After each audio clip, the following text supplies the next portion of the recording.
Ediba AHENKAN933FM.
Ghana Alicia Obuoba Ofori Amanfo Maakye Ediba AHENKAN933FM.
Ghana Alicia Obuoba Ofori Amanfo Maakye Ediba AHENKAN933FM. Onyamachi o Radio Papa Abo thank you.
Exactly 37 minutes into 6 a.m. Live on AHENKAN933.3. Repacho Martin, yes, in Kunya, de Bremu Free Sabre, Copimisano Panun Dubebo for God and Country. Tuesday, the 20th day of September 2022. Broadcasting live from our national studios here. Kuya Frakoma, precisely Achem Abo Wabo.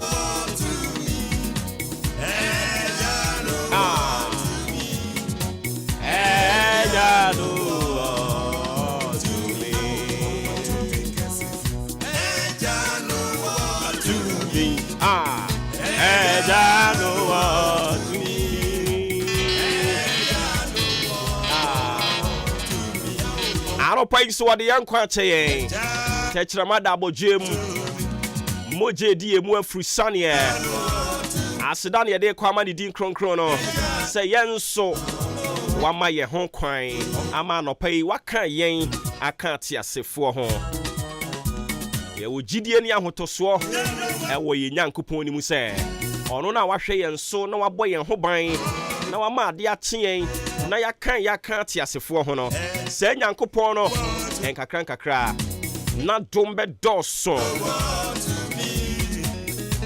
ode ne chem ebe yen katabo edi akra yen ewa ne nsayam na sane na no waka kire David no o si David is a man after my heart, my own heart. We enen nsem ye nyankopon kan ye na ye da so awa hotoso e wo gidie se ye nyankopon no onyai yen ompaw yen ne awahwe yen so na wadoma boyen ho ban ama na no pai yaka ti asefo ho no se nyankopon da so ti ase na dom na no dene, and he will continue to protect us, guide us and teach us to the right path. We will continue to enjoy the efficacy and the potency of the blood of Jesus that was shed on the cross. We will continue to enjoy.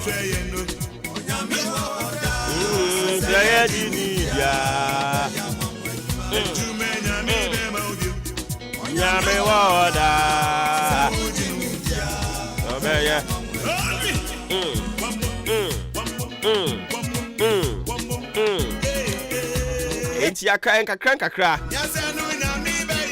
erade de yebewie me na wo kasa yaka ennafua no maako edu na ye de September enso akwawie ye de bia so de me ka kire wo no Yankopon na wahye enwuma paase ewe yemmu no. The Lord who has begun a good work in us will surely complete it. He will surely fulfill it until the day of Jesus Christ. When you read the book of Philippians, boldly written, Yankopon na wahye enwuma paase we yemmu no. Or the bekwe papa ansana Yesu Kristo de maye no eduru ho ansana bre wo se urade to nsa de frɛ wo no ebre ne duru ho ne urade aka fa wo ho mamu a ne gidie se nyame bekoso ahwɛ wo so wo de ane se obeginadi na waye osetie di ama no na wanante woni nwunu no ase na nya hotoso se eyire so kire so seden abrabo imo erade onwu yen animu aseda ewe Yesu Kristo dinimo me pato yesin konye free sabre sena medical bo amane no Maakye, your most authoritative socio political and current affairs talk show, fearless and factual, and yesin konya ya de bremo across the length and breadth of the world. www.AHENKAN933FM.com, my TuneIn Modern Ghana Zeno Radio app, Ghana Waves app, all on the Google Play Store or the App Store. Or the answer download the app, no? Or download the then on the app you search for AHENKAN933.3.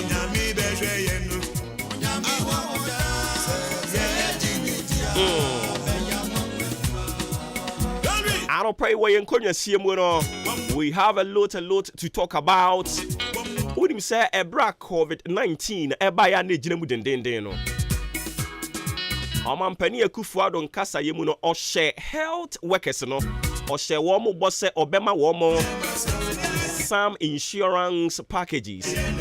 I don't pay health workers for say Sabos no mampani share ye no enya de awadi so. And into omo twena adwene de asi so, but say obeka ye a yedi kan bo amane wa hadada say oswafo a wono no wohwe Ghana engume ohwe apomuden sem so ayo onimonyamfo kwaku agema manu o kire say the brain drain. See, you can't brain drain eno no ye brofo ye de baye ankasa mu a say Ghana fo omo agent tete ewa pomudin emu ebi ya nurses ebi nso ye doctors wasen ko omu wi omo tena Ghana ha hwe yen no omu wi omo se da bi omo tena Ghana ha omo kwa amanone na omo akwakoye omo adwuma wo ho no madan ya akatuye de mo ha ne nye but say ye koso anso treat omo say ya don't you think say ebe encourage this brain drainer we are talking about no abaya se omo bo se obema wo omo insurance omo anu omo ye front line health workers no se omo ka ye aban hye wo nyina abo on farmer wo mo ye twi aban na adwena de asiso Rise Ghana oko boko ne mpotemo a enipa kunkum basabasa bi atie si ho Rise Ghana penny for do manu atumu bi anope ye behwe ne adi mu nkomo Colleges of Education Teachers Association of Ghana Omonso yes wo beti atua kakra omatwea sensan yes nko dwuma ni bi oya dwuma wasanko kwagina home nanso Colleges of Education Teachers yi omo kire se afimu ni nyina ban ama wo mo ankwadwo mo ahome eni nti omo ankasa yese ebo bosumi a yawura mu ni da na edikan no omo ankasa be call compulsory leave anope oma calling nyina off yebedi nkomo private schools woman kabomu kuo no so kire se West African Examination Council ebi se WAEC sani obeka ni bia omo se betumi anka ban no wonyai saa examination ho hyehyɛ ya omo nko an wode ama wo no wonyai adentia Spare Parts Dealers Association omo so akasa omo kire se omampani abedi akire Dr. Alhaji Mahamadu Bawumia onenam Ghana na omo den economic wizard ene wizard no wama economy no atonsum se twu enti omo kire se omampani mfa nsinchen na omo mpini omo abene wosikasem mu na ono omo nkasa kakra se de be ya yen economy no a sisi ya nanimu gu ase no ebetimi asan enya ahoden agina so na aye na dwuma yie Adentina Spare Parts Dealers Association ni womo kasa ansemi na no prayer behwe na yedimu enkomo ediama na udim say Ministry of Interior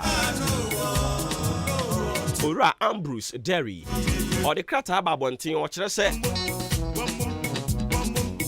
Yankopon ya adama o kire ya fufida ni nyina eye Dr. Kwame Nkrumah na woda ye de kai no Echira 21st September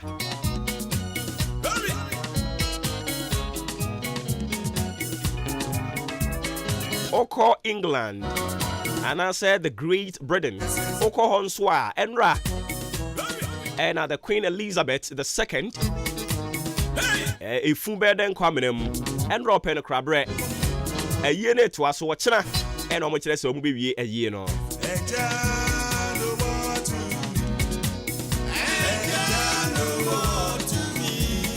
we are simply mfuo nyina a converge ewo eho enemo nti enra yen so nya yehu ye no ye na wo be che odwumadie ne so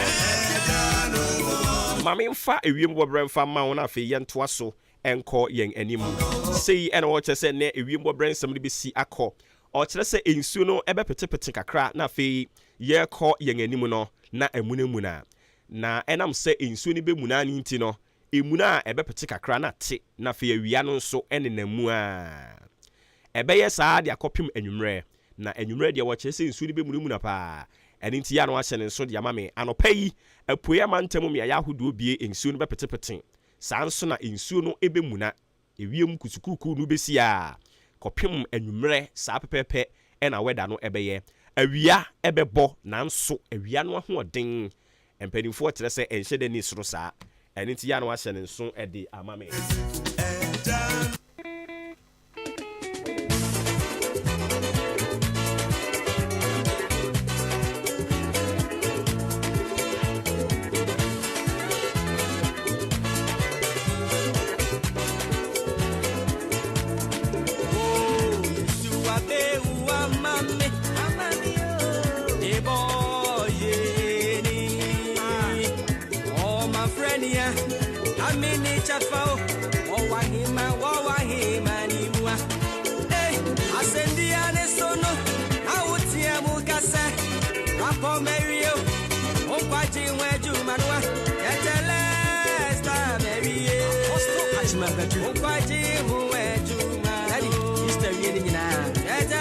Hey, no cry, ready, we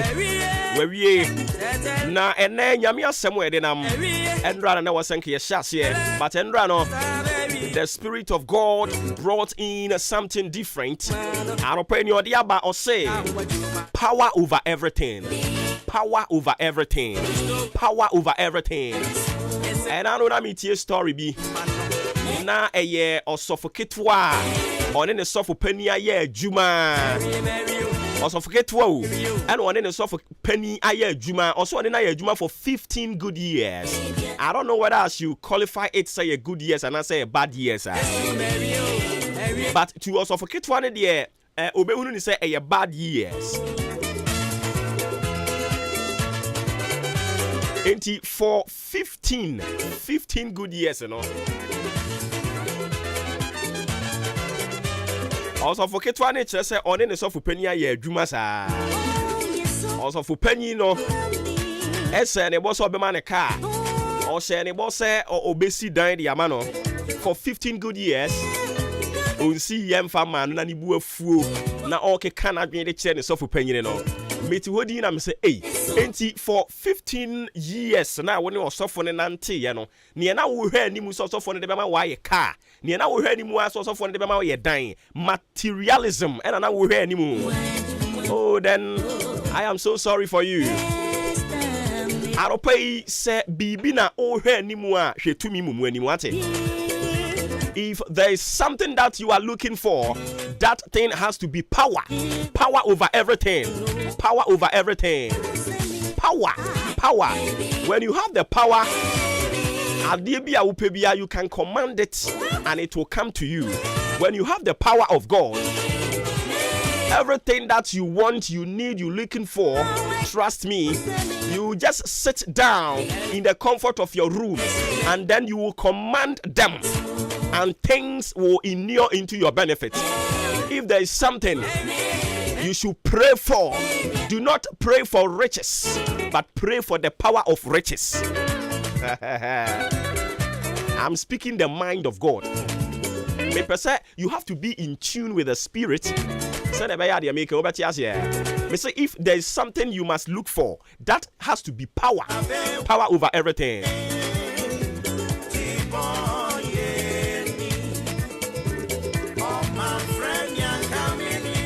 Power. When you have power, you have everything. Ain't you suffocate what? I when you was for penny and auntie. Oh dear me can't enhwesodia ba ko pebi dia kire and I know Bible say na ye wo Elisha and ye wo Elijah. Elisha and Elijah. When you look at any time you know Elisha and Elijah, Bible say na baako anyini chen baako na ne ewo munye ne no onu mu anyini no e na be ye the servant e de marketwa no odi ni sika odi na hoden odi ni nimde e make sure say odi be support Elijah. Elisha say na make kire we Elisha ye na adwene say odi de owo nyina odi ni sika odi na hoden odi ni nimde e de be support Elijah. Na wabra ne Elijah namono wabra Elisha ne Elijah namono Elisha manani amre Elijah bibia ade baako pe eno manani breye. That was the mantle which symbolizes the power of Elijah. I don't need anything from you. The only thing I'm here and say sa to me no awodi ye adwuma no, you will give me that same power. Power. Aropai na watwi na aka e wona watwi we mu no. Se bibi nie e na wopesa wo bo ho mpae a. Bibi nie e na wopesa wo ye ho akonchene a. Masade ani nye to me. Pray for power. Pray for the power of God. When you have the power, you will be able to command riches. Listen. Even if you don't have the power, you can never be successful in life. You need the power to be rich. Hey, if you don't have the power, you can't marry. You need to have the power before you can marry. If you want to travel, if you don't have the power, you can't travel. So we need to me. I am talking about the mystery of the kingdom of God. Just be in tune. And I am praying, say, the Holy Spirit will, open your mind, your spiritual mind. You need the power. Show me when I can say, me mom pay and fam pay ye die, ne mum pay say, a radima ye diem to me. Ayaresa, so we yaria.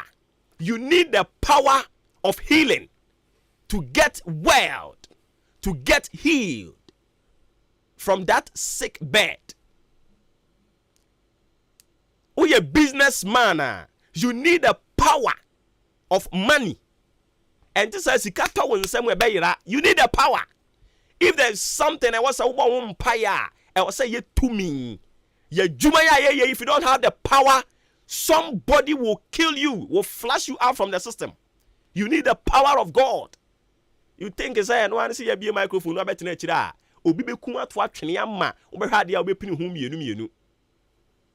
need the power of God.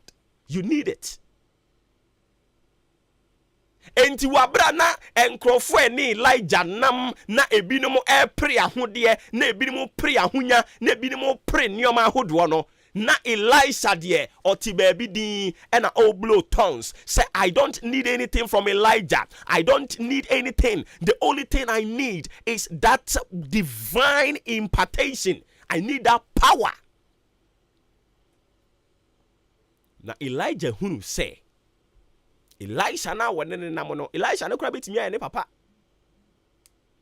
Nanso Elisha brene ho ase. Na wan hwehwe yedie amfa ma ne ho.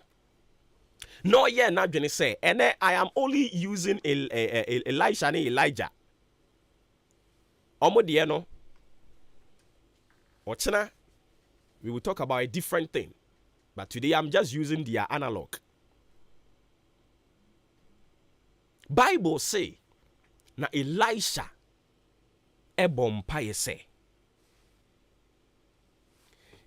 ebreso na say Elijah kwa se de wahye ne bono a saa tumi no a wode ba be ye anwanwade saa tumi no ode be ye nyame adwuma no saa tumi no a ode be di nkonim ewo adwuma nyankopon soma no mane bat asefo asase so wo meye no saa tumi no se okwa erade mfa saa tumi ne ma no. And listen to me. Bible say the last miracle Elijah perform ya nyankopon de friend no emane call ne soro wo tu call ye no. Sa last miracle na oye no because of say Elisha consistently na obompaye say I don't need anything from this man. I don't need his shoes, I don't need his wallet, money, whatever. I don't need them. The only thing I need from this man is the power, that impartation, that power, that anointing. That is the only thing I need, no. I am not saying say write the material things down and I said write them off. I am not saying say unya sika enye. I am not saying say unu obi na mwanwa se woche wade. I am not saying say unu obi na mwanwa se woye wadoye dabi. I am not talking about that. But the ultimate thing has to be the power. And this I name a prophet nam. Now I believe in the anointing and the giftings of my prophet. I should be able to pray say I need that power. Say urade manen tomeso. Urade masa me prophet no na domini bi en tomeso. So what chama dia no ni a bonus. So one chama dia the ultimate thing is say Eurade. So what the ama prophet na ye dia any other mammy mean say be ye. Na Bible say the last miracle Elijah perform ye and sana all kosoro no. And he say Wanamoan wakotu ensuo na wasi wotwa nsuo no. Bible say Elisha and Elijah drew hono and Elijah a young one dear and ensuo ni mu paye and wo mu fa nsuo ni mu and wo mu twaye. Na wabra wo mu twaye nsuo no a wo mu kɔ no kɔgyina bepɔ no so no a wo tu kɔye no. Asemwa Elisha kind say, "Media, I need your power." Now, somewhere Elijah and so and say, "Because of that, one should share any material things from me, but rather you are desiring the power of God that is upon me. When you see that the angels are taking me along to the skies, make sure, say, you will lay hands on my mantle." And you babinya sa enyo no fa Elijah na tadenu gumesuo. Fa Elijah na tadenu gumesuo. Na mafata wo okuno. Yes, before you can win battles, you need the power. Before you can be successful businessman, woman, you need power. Hey, mameka samchro. Eya wa dwene se edwemu no a wote no. Eya wa dwene se business na oye no. Meti ha se ma dwene se adwuma ya me ye ya me nua no bi nso ye no. Omo nyina omo de omo ani kan na eya meboa. Eya wa dwene se business no a wote ho a wo nso wo ye bi obi ye bie no. A wo ton banku, ono nso ton banku no. If you think say eya no an se ye sorry ya no se obi akwakope cooking pot bi manya da de sen makope more banchim agberema makeka bomu na medi ye banku no a, it is a lie. You need the power. If there's something I no pay, e was so bom pay the power. Pray for the power of God. Power over everything. Power over everything. You need the power. Now Bible say, medema se mo be wiye for ene no. Elijah nenkata so no egu Elisha so. Na hwa asem we si na fe me fa asem ni si. Miracle Elijah ebebo ne wansa for hene. Se wono wa ye too powerful. Ono otumi erade tumi fa no so ye nsenkyerene no. Bible say nia oye ya etwa to a wono de kosoro no eno nso ni nsenkyerene a Elisha de share na dwuma ase nti ono nsusu duru ba bia nsuo no no na say meni mi wura na mo ye duru ha no wo ye sei ma nsuo mu paaye mi gina ni tumi so ma ye ampa nsuo mu paaye nti Elisha ne first miracle ye and say o ma nsuo mu paaye and wo fam. You need the power of God. If there is something you have to blow in tongues for, that thing has to be power. I need the power of God. Into free na ko nyina on pai bono I was say the power of God. I need it so badly. I need it. The power of God. If you have the power of God, say urade to me no opone kakra de mawa. That is where also for when you speak, essentially will follow. Obi or yare ho betono. Unse enkrofo no na nse don ba wo do mu pieko. No, sometimes it is not about pieko. Listen to me. I am not also saying say pieko is bad. But sometimes, you know, you don't need to struggle yourself. Come on, you have been in this kingdom business for only God knows how long. You have been in this business for long. Into the debia, so for debia pieko. Sometimes you should be able to sit down and send words. Sumansam. Na soja nini mpono atio. Soja nini wa no one said ni nyame som ho hwe no. Oshia Yesu Kristo no. And I say, I don't need you to come to my house. The only thing that I want you to do, and say somawa sem keke. I know when you speak, power. It is all kasara nko ba bia just say to me near chiri. There should be a power that is backing it. Power over everything. Osofoketwa me mompa say osofo no ye die no awanya no chenchena e wo se wo che wo car ni bi e wo se wo ma wo dan ni bi no osofoketwa no, pray for the power of God. Se nyame tumi ne ba ba be ma wo ahoden bi and sa ahoden no e di overtaking enti hwe Elisha ne Elijah no Elisha ebre ne ho ase som yie no na obom mpaye pe tumi no Bible say ono no na ne de ne overtaking anointing, overtaking power. Enti ne ne boss eye di wie ya na ono so oye boss no eno na ono Elisha e de share na dwuma ase. Awurade adom na so mfama wo na ne honhom nye kese na oma wo tumi bompa e fa petumi e wa ade nyina mu na yete ha ya na ade adansede dia brain. If there is something you should pray for, that has to be power of God, power over everything.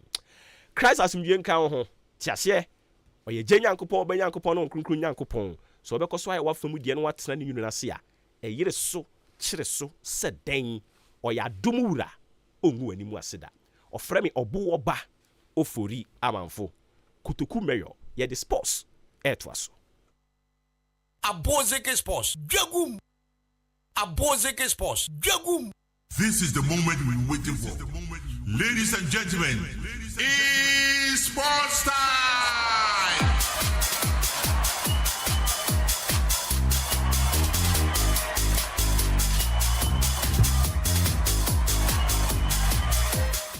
I'm ready for Bibi Abakod, yeah. Yes. See, I got 61 days. Yeah. World Cup. Wow. And I Mubiankobi. And our preparation is underway. Oh. Everything is in the pipeline. But As a Vim ni ho. Vim no day. Vim no day. Ana mohanu mu nyina obi anko. Bibia nso betimi esi. Bibia betimi esi. Kata na say hefa. Yeah, Kata no omko no Oh, okay.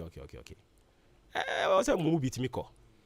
Sports for am we mun ka mo mu na mo sponsor ba ko no kai. This is na jiska bom na de makofi na kofi. Na wa bo azama ka de so bi enu be za de. Oh, obi be ye. Hafo. Adan. Monye. Adan monye fine. Yes, monye fine. Ba monye. Eno de say so ye wadwuma na obi so ye na dwuma na obi so. Oh, David. Na say me ba o. Say obi afiri ha ko. Aho. Na ebia onua bi wo bosome. No fro say Kofi. Ye per report on fama no. Send a report. That's a comment you don't to me nyama no. But you know the nisigal man agwara kwa report. Oh, that's a even commentary mpo no. Mu nyina wo ti ase ase wo betumi amade ama mu nyina. Commentary no kra ko hon ma ba din. Commentary no ko no ma ya ba ha no kra ba din. Ade na ba din. Ba din. So o ko di phone ko ti awo so ne ye de sesa na ye no. De better no ko no I set up nesi wo. Oh, David, sa wo be ko dia asa preparation nyina aka ho. Ye be hwe. Wensuru. So ni say han de bibia timisi atenita. Yen han de bibia timisi o. Kata 61 days. Oni apuzo ki kama ho a yini me betimi 61 days. Say anjiska kra hanum kra say oni apuzo de. Sa Betimi awoso ho kakra na. Omo ka mo hobo mu a. Ka kofia na apu. Kata de ze ya. Hey. Sa Kata ni e chirichiri o. Ye be ko nyesi ya ba se ya. Oh yes. Kone de o ka so be ko abeko. Eno ani musika. But ye mo mpa ye na e wo se mumu bitimi firi achemansa harum no ko. Malik mo kra so bitimi akwana. O send the people. Secretary so bia betumi akọ. So oye na dwen so obekọ dia. Obekọ. Obi akwan. Yeah. But me ka say wo se mo ka mo hubum. Yen kan humbu. Mo sports for na bo ha na. Oh, David, I say obi aye na dwuma. Ani esa de yin na mbo bo na yin na so nipa bako yin na yonko. E de ahia. Omo so mo kom humbu. Yin na be so mo kom humbu ma na mo yi bako na mo ko. Ti se biyak bako bosome bako achemansa bako. O san ni nyina agina musika ho ade. Community bako. Nti say anu na ya asem no. So say anji jimbo mu atimi say o ko. Na sen. Da bi kata ndi mi. And that's not when you're ready, some of the maybe try Europe because by now, drink Kata drink and what okay, into all year Kata even compare here. Oh, yeah, consider what's your consider. Oh, okay. But say, but Europa. Me kwa me mabiem. Tiare na sem no kura de ba ko pe. Koye adwuma Ah, me kwa mabiem. Kata ne de. Management are taking note. Why? Kata de me go. Nti me kata. Oh, kwa wo mabiem. Dabi. Obo se na wa kan Europe bounce wa lai. Oh yes. Na say yes. Kata de me go here. De onya kata obema wo no. Ono ana onya Europe. Ah, ba ne kura de ba ko pe. Me oni me go Europe me mabiem. Aroye Benghazi. Ana na nanso obo. Odu Germany na chire di wanzi abiem. Na nanso obo for to do you amabiem. Odu ko UK. Ah, ana na sponsor for motor ah. Na nti obo ko abesa mabiem. Wako duru. Ah. Obi akwa so ko bompa professor ko Germany. Company. Wako duru Germany a. Company a sponsor. No one say mabiem. Da bi o company a sponsor wo trip say ye de wo ko ye adwuma ma company. Oh, adwuma dem ye no correct. But who we are? Nti e ba sa de bia some report afu na ma twa mo. Na ye no na adwuma na ye boa na me boa mo. I see. Me woni me ko Germany na say Italy na say management nati. Me see abiem. Ende Management nati. Na ni e be ni say. Sapuzo se dey bi Oh, radio no. na say apuzo akaza no ko Europa. Apuzo mabiem. Ono aka sa mani na kwa. Onzi abiem opa buza. Enti udim. Bra yu bo ade. Onzi abiem. Se se de e be ni say. Oh no. Moko bobo Togo a. E de mo akọ. Togo de se kwa ya mo no. Da bi Zi ed mbetwa tum wo Samates Samra boy no. E do yo kwa beba. Ko sama boy abesa. Oh, da na say what the ultra one. I see. Samra boy de tete se bukuru. Ah, who call Europe dia na. Europe de me ma. And yo kwa wo. Ba kata na da me. Odi an kan ti o. Say ne kware ba kudi me kwa na mama no hu say me kan say Europe de. Ah, neti Obuoba tie. Me fan say bibi course for France. Ya he bibia ma. Wako do France. Be say 1 month uni bibia obeda. Ah, we do abetum the preparation na. Do wako do France. No one san ba biem. Me beje de an. Oh, bo. Me de na da ayi. Da bi o, me de na da boabo. Ya won so kan company. Na me de na da boabo. Ai. Me beje de wa boabo. boabo. O beje de wa ha. Me de na da ha. Obi sha so na me bompa ye, me pevisa o, e gusu bo. Nti we ma report say. O say. Ni e frɛ wa baka te. O say adwuma na mawie. Me wi a me se adwuma no asi. Me si a chia mo. Ma mo ni sa mo de baba. What was my way? Agudi e wisem. Ye fa nti adwuma de ne so. Emfa ma medin de Joshua Kobena Jenny mo beti Yusuf Faji nka brempon pokuare enso eta adwuma de nchi sounds na Raymond Achete enso ebo na fe nsem ne da bejao ene anope yemfa sida Emma Jubilee Hospital me pacho se ohododo o yare o pe ayare sabe betimi asa yare ma yare no etimi etu ayira dia eno ene Jubilee Hospital oba doctors be gina so 24/7 ahwe na afi yare wa ne adukru nyina no na se etu afrumu enso e de amount afi o laboratory kese ono ma e bia wo pese o check o blood type ana se ne blood group a ni nya no ba betimi ane kama e de amount doctor churo indrobia amount se kona koto a u premu o yakati a pharmacy kese ono ma edrobia upe bia no bune bi ato na bibia nso akofan e de ama afi antenatal care enso ho de ma ema ne no o ma fafuro no unya problems bi e wonde no afuro na wafa no ho dia eno an se opiem ya kache na fe ya hwe oyie na bibia nso akofan e de ama afi postnatal care nso oba e be e de ama no se wa akora na wie o be se check akora ni weight na afi e do no chiema se na akora ni nyi no ACFA oba e betimi aboy sanso e kire kwan be fa so ane no obatan oba hwe oba no na fo ba no enso etimi anyi ne ye na bibia nso akoye enso ofie afi theater kese ono mama mpesa mu surgery and as operation no we betimi na kama enso e de ma midwife enso ya kachia oba maternity no behwe oye akra mane no obosume so a onso wetimi awo afa ho afa oba na bibia nso akofan de ma afi ultrasound na afi ECG scan no enso ho de ma emma ne no mafo afuro na afi mu nso a mu odu nso yare ani prostate fo no mo betimi komomwa na bibia nso akoye edama upo obi mene no wansusu yare bi ho asem ede akire na bepimo Jubilee Hospital bemia obi a na so su ho ede kire na bibia nso betimi akofan edama mo nso amoni eye moya no anase moni ema mo problems mo pima ka kire betimi ahwe oye esese ma glasses na wo shy be ma obi no ahye na bibia nso akofan edama afi diabetes na hypertension for no so no mbra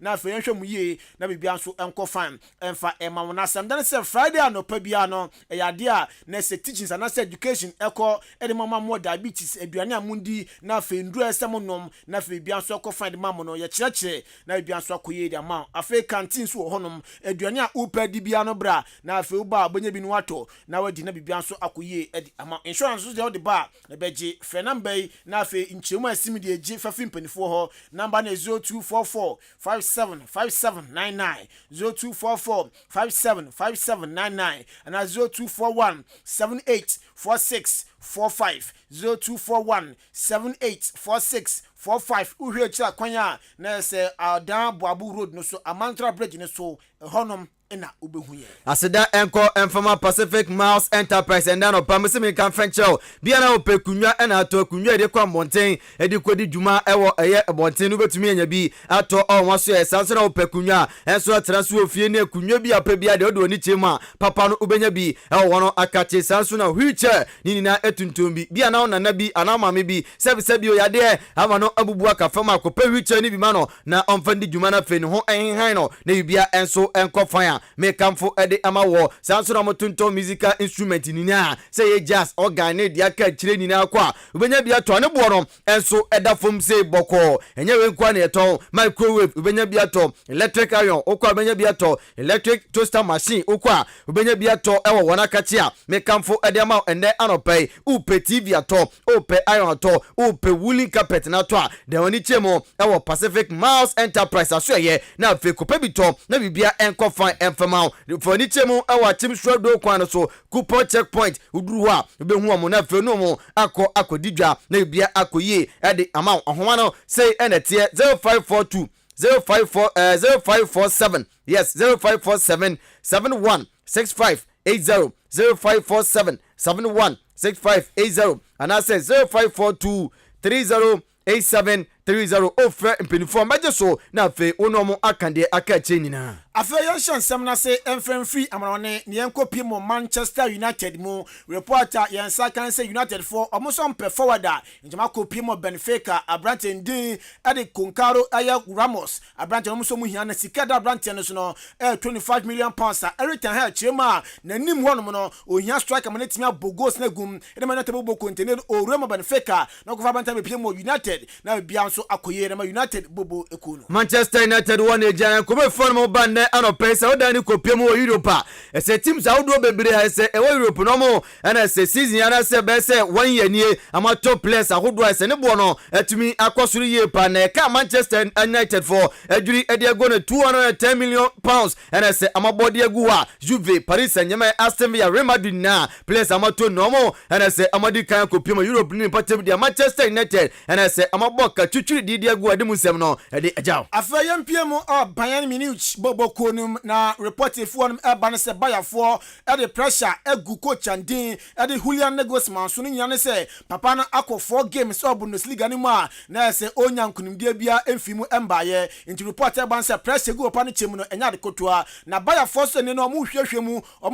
a omo pe new coach ne no betia ba na ba no ma ye if se to aso sa dia no hwehwemu am ko hu papa andin ade do nchiema na se Thomas Tuchel oya former coach Edma Chelsea no omsi na komo bia no so omo saga pa ne Julian Nagelsmann dia Thomas Tuchel be take over Bayern ni bobo ko na bia so tima koye Edma Bayer bobo ko no yenda ni enko Leicester City bobo ko mu so nseme fo no ba ayenda no pai anese papa ya friend Brendan Rodgers no mpenfo ehwe so metumi abon na situo afi bobo ko no fi sede mbode afiwe ayamonyo anema enko ye enfama Leicester City bobo ko no ya se enden nseme fo no enso e ma se board e kwakwatena se na fe amadwundwun hu se pam coach na hwan ene de ne ba ene ye ka metua na ade ni na si bibia to na kom ne so munye sika metua de ma ne de a ene na papa ye fa Brendan Rodgers no omobo na situo e da fi Leicester medimusem no e de ajaw afa kopiemu Man City nso a abrante ba akọ sign fi Dortmund abrante ne bae no na se ni Premier League control de e koye de ma no e abrante ande ni Erling Haaland na anu se na wotwe wieye na se international break ni ye bie na abrante ne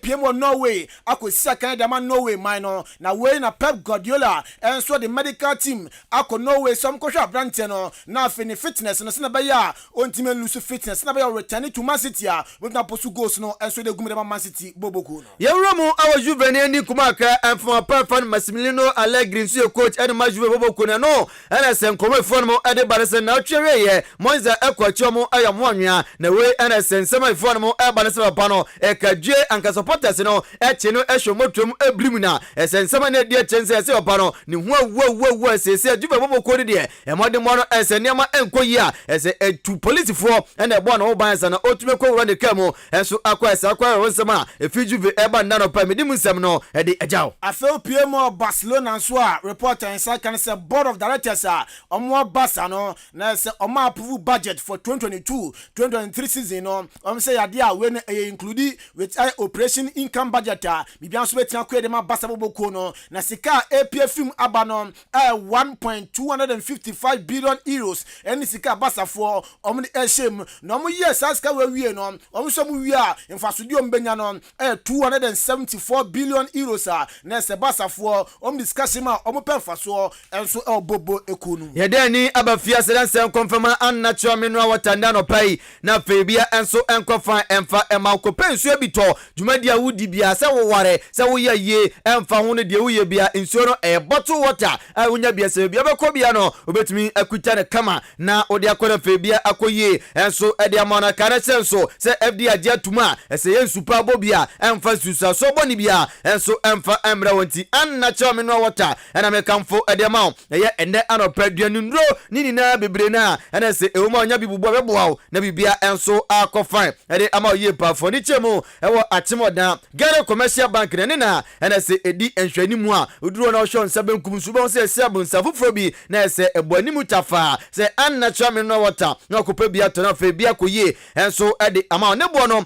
eda fam se opa bia tu okoton se opa bako ato akonu mofie no kwa obenya bia to na fe bia koye ede ama oni panipa ne nkomo na fe ginchiremu a akache enso enina 0249 680 213 0249 680 213 and I say 0500 231 091 unnatural mineral water for amajo sunu wadi hunkomo na bia ko fine ede amount afa fisam no yan shase emfemfi the senior most national soccer team Black Stars of Ghana kache unim say yade a friendly games menu bi edomanim this month na yebre international window ide na so timu say yade a games no eno so eba so na Ghana Black Stars yade a friendly game bako 23rd of September ye boy our stade Ocean Lever of France 8 o'clock and a sa game no enso eba so Black Stars and Brazil na di Albany after 27th of September so no Black Stars APM or Nicaragua the game no at the Aaron time so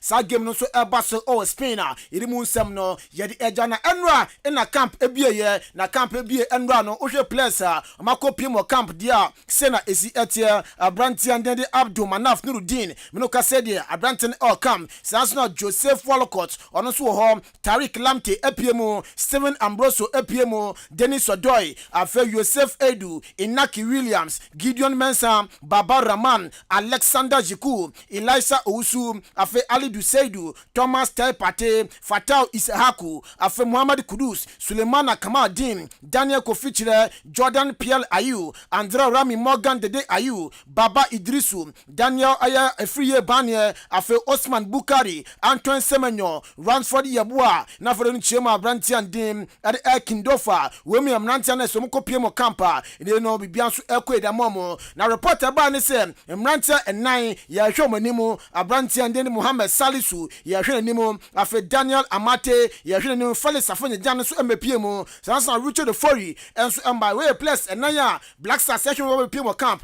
na bibia so akoye edema Black Stars ball boku no na no ana sense phone mo enso abanese House of Folk ni Abranti friend Daniel Afie Banie Nyankopon ayaduma kwasi adamat kese pa ase eto from Kumasi Babanyara Sports Stadium se Kumasi Asante ko etrenfie amre House of Folk for enso ade ebani na no na sense phone mo enso abanese Abranti na wan hwa na se game no odumi enko bobi fi se ayade Abranti no enso ekwakwuramu of France na so okwo blast out for na fe amne Brazil for game ese Nyankopon ayaduma fiada eto FM na brant enso koboa na bia enso koye ne nkoma akefo enso eba edi musem nina edi ejao Sabania free anka crash of football kono dia ene ejina crash of football kachi na se gamer na so moni aye kumasa no ko edi aboni kwasiada ebe o betwa Premier League no match 3 no na glassing awako ene no oy player edma Accra had to folk asanso Ghana Black Lions for a captain ochirema sa gamer eba so kumasi baba yara sports stadium ne de na so my ready na ombe surprise kumasi na ko boboko no yenti nsema glassing awako edi etuja. Olympics and Kotoko is a different game, as we all know. We lost to Ediana. We came prepared for this game, which we felt so good. We felt we can have the 3 points to get ourselves ready for the next game. Yes, there is pressure. We need to calm things down and go in for the Kotoko game, which we all know is difficult to play in Kumasi there, but we're going there to surprise them. Until we are going there to surprise them, we and some glassing awako as what they told.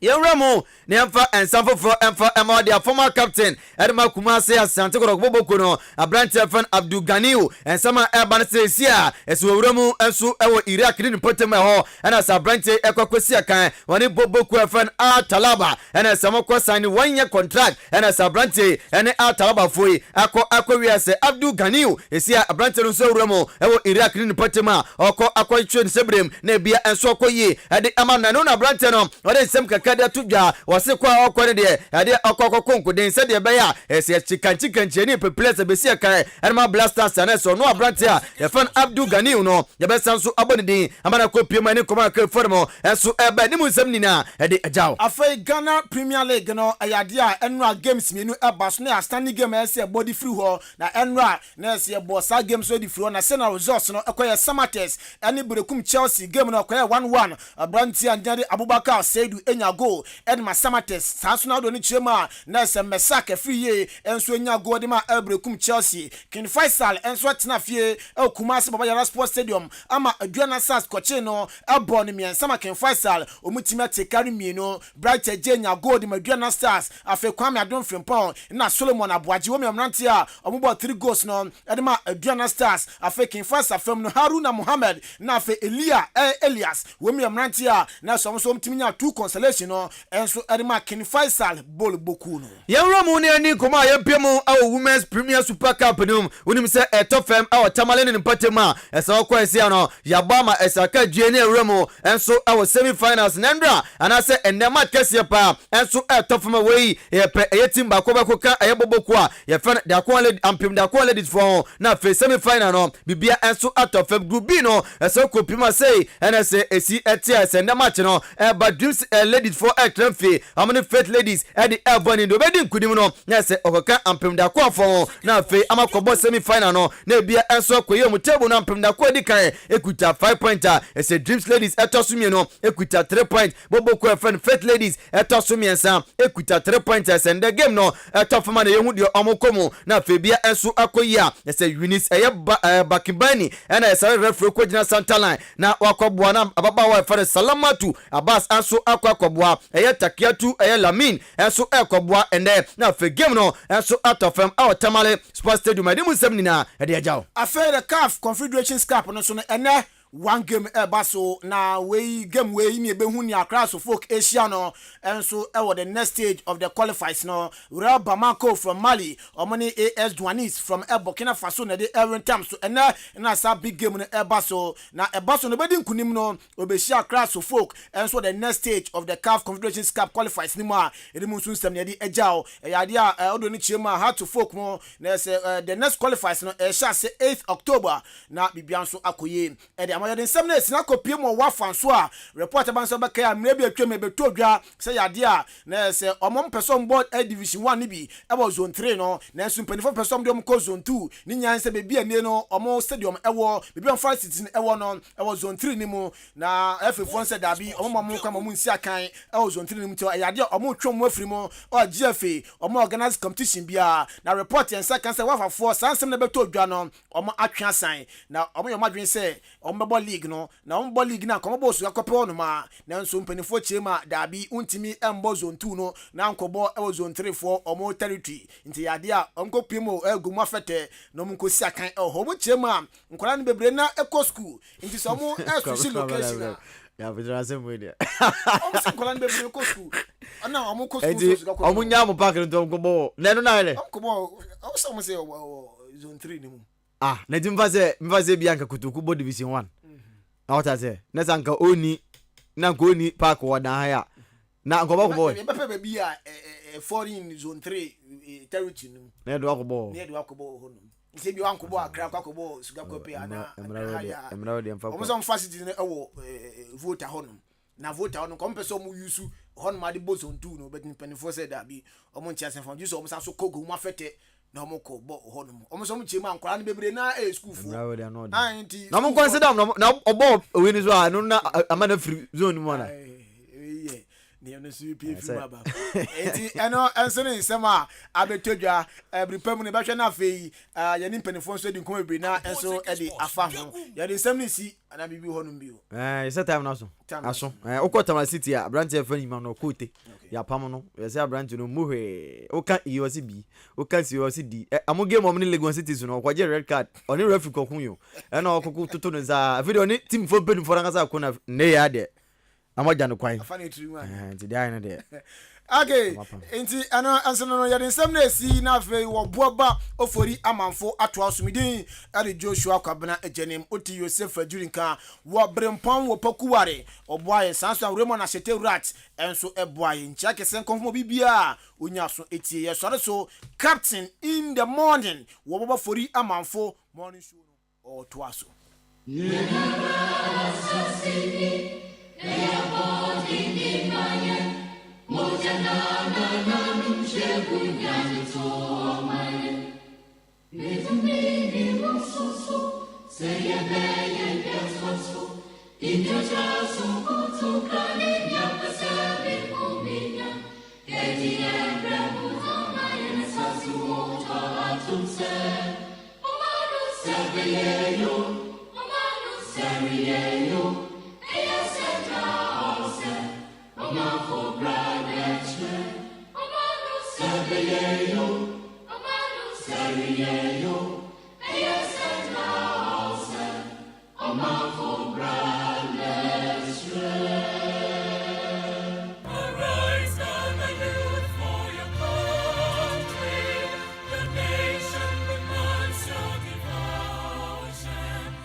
Adisiye Obuoba Ofori Amanfo emamo ache edeba AHENKAN933 FM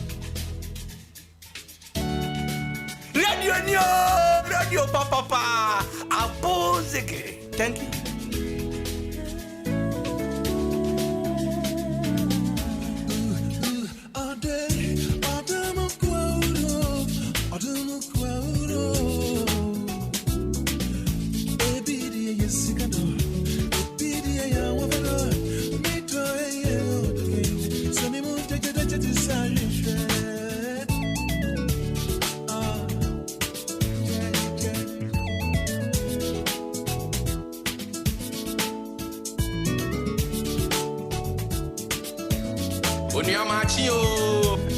Ghana Adisiye Obuoba Ofori Amanfo emamo ache edeba AHENKAN933 FM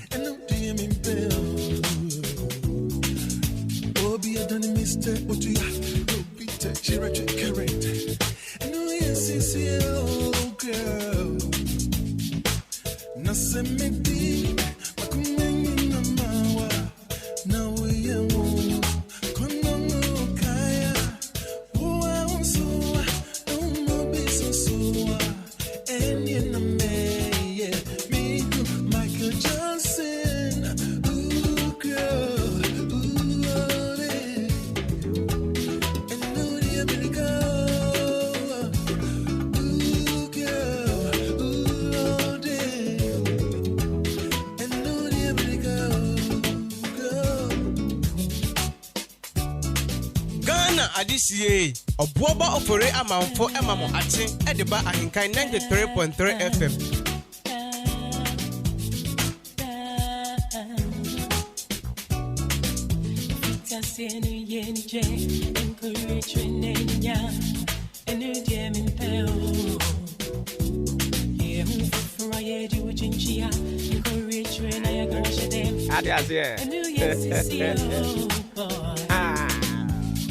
Ghana adisiye Obuoba Ofori Amanfo emamo ate edeba ahenkan 93.3 FM. You for Franny at the Wojinchia. I beg a cardiac commercial there. What I see here. Okay, so some 34 minutes gone already after 7.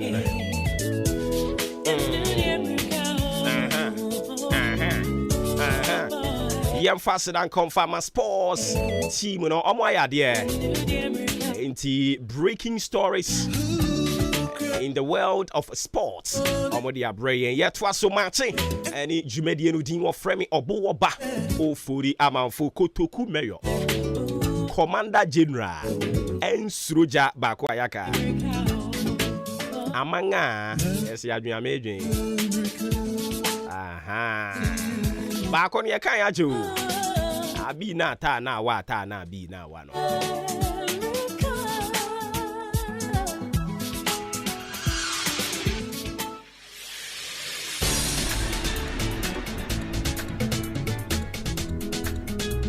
Ghana adisiye Obuoba Ofori Amanfo emamo ate edeba ahenkan 93.3 FM. Maakye o.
I was saying, San Chassis. You have San Chassis.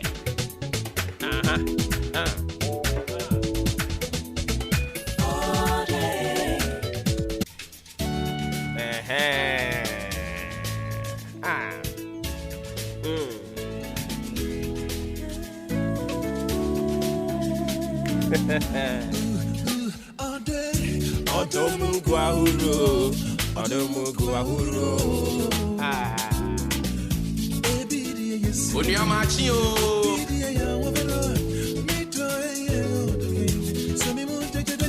Okay, so I've got a lot of some birthday wishes. Until I was switching to the brighter side of life. Join them, celebrate. Send a Bible can you know. Omo ji omo ni no yan ni omo kan bom. Na yan ji ani yan so ayesu. Ye be kan bom ni yesu. Na and I dey listen wa papa. Hey.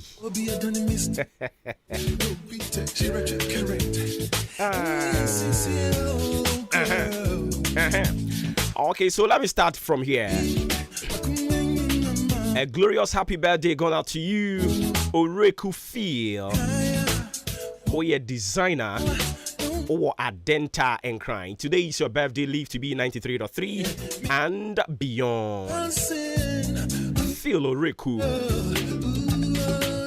Enjoy your day.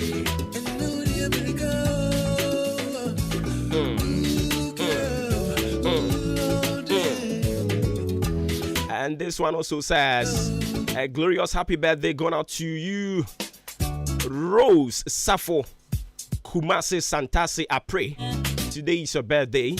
happy birthday going out to you and live to be 93.3 and beyond. From your brother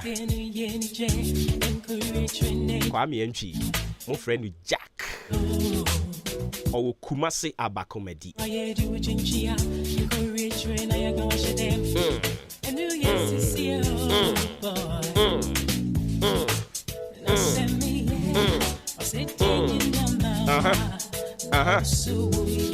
And also to you, Richmond number 4. It's your birthday today. Happy birthday going out to you, Richmond number 4 from Bill Clinton. And I see AHENKAN933FM. I live to be 93.3 and beyond. And also to Mary Sue. Mary Sue. It's your birthday. Happy birthday going out to you, Mary Sue. Live long. Sansona Mata Sue. Mata Sue. It's your birthday today as well. Live to be 93.3 and beyond.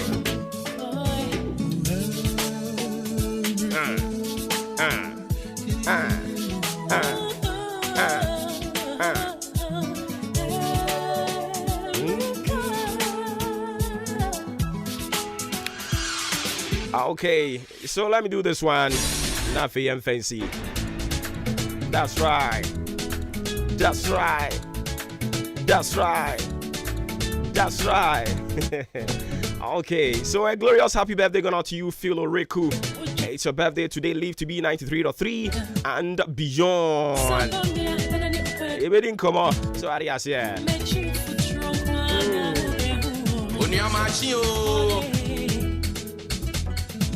Maybe I'll also bet me to the about 0594-841-044 0594-841-044. Why now we are celebrating the birthday? Celebrate with them. So adios, yeah. But in the meantime, I'm in far with that chintin to us. With that chintin. Thank you.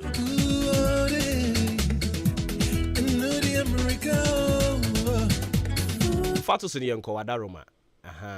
With that chinti. And up here, lions don't sleep over the opinions of sheep. Lions don't sleep over the opinions of sheep. Oba hima chidibuma yen fakoyen yankasi yakasemu.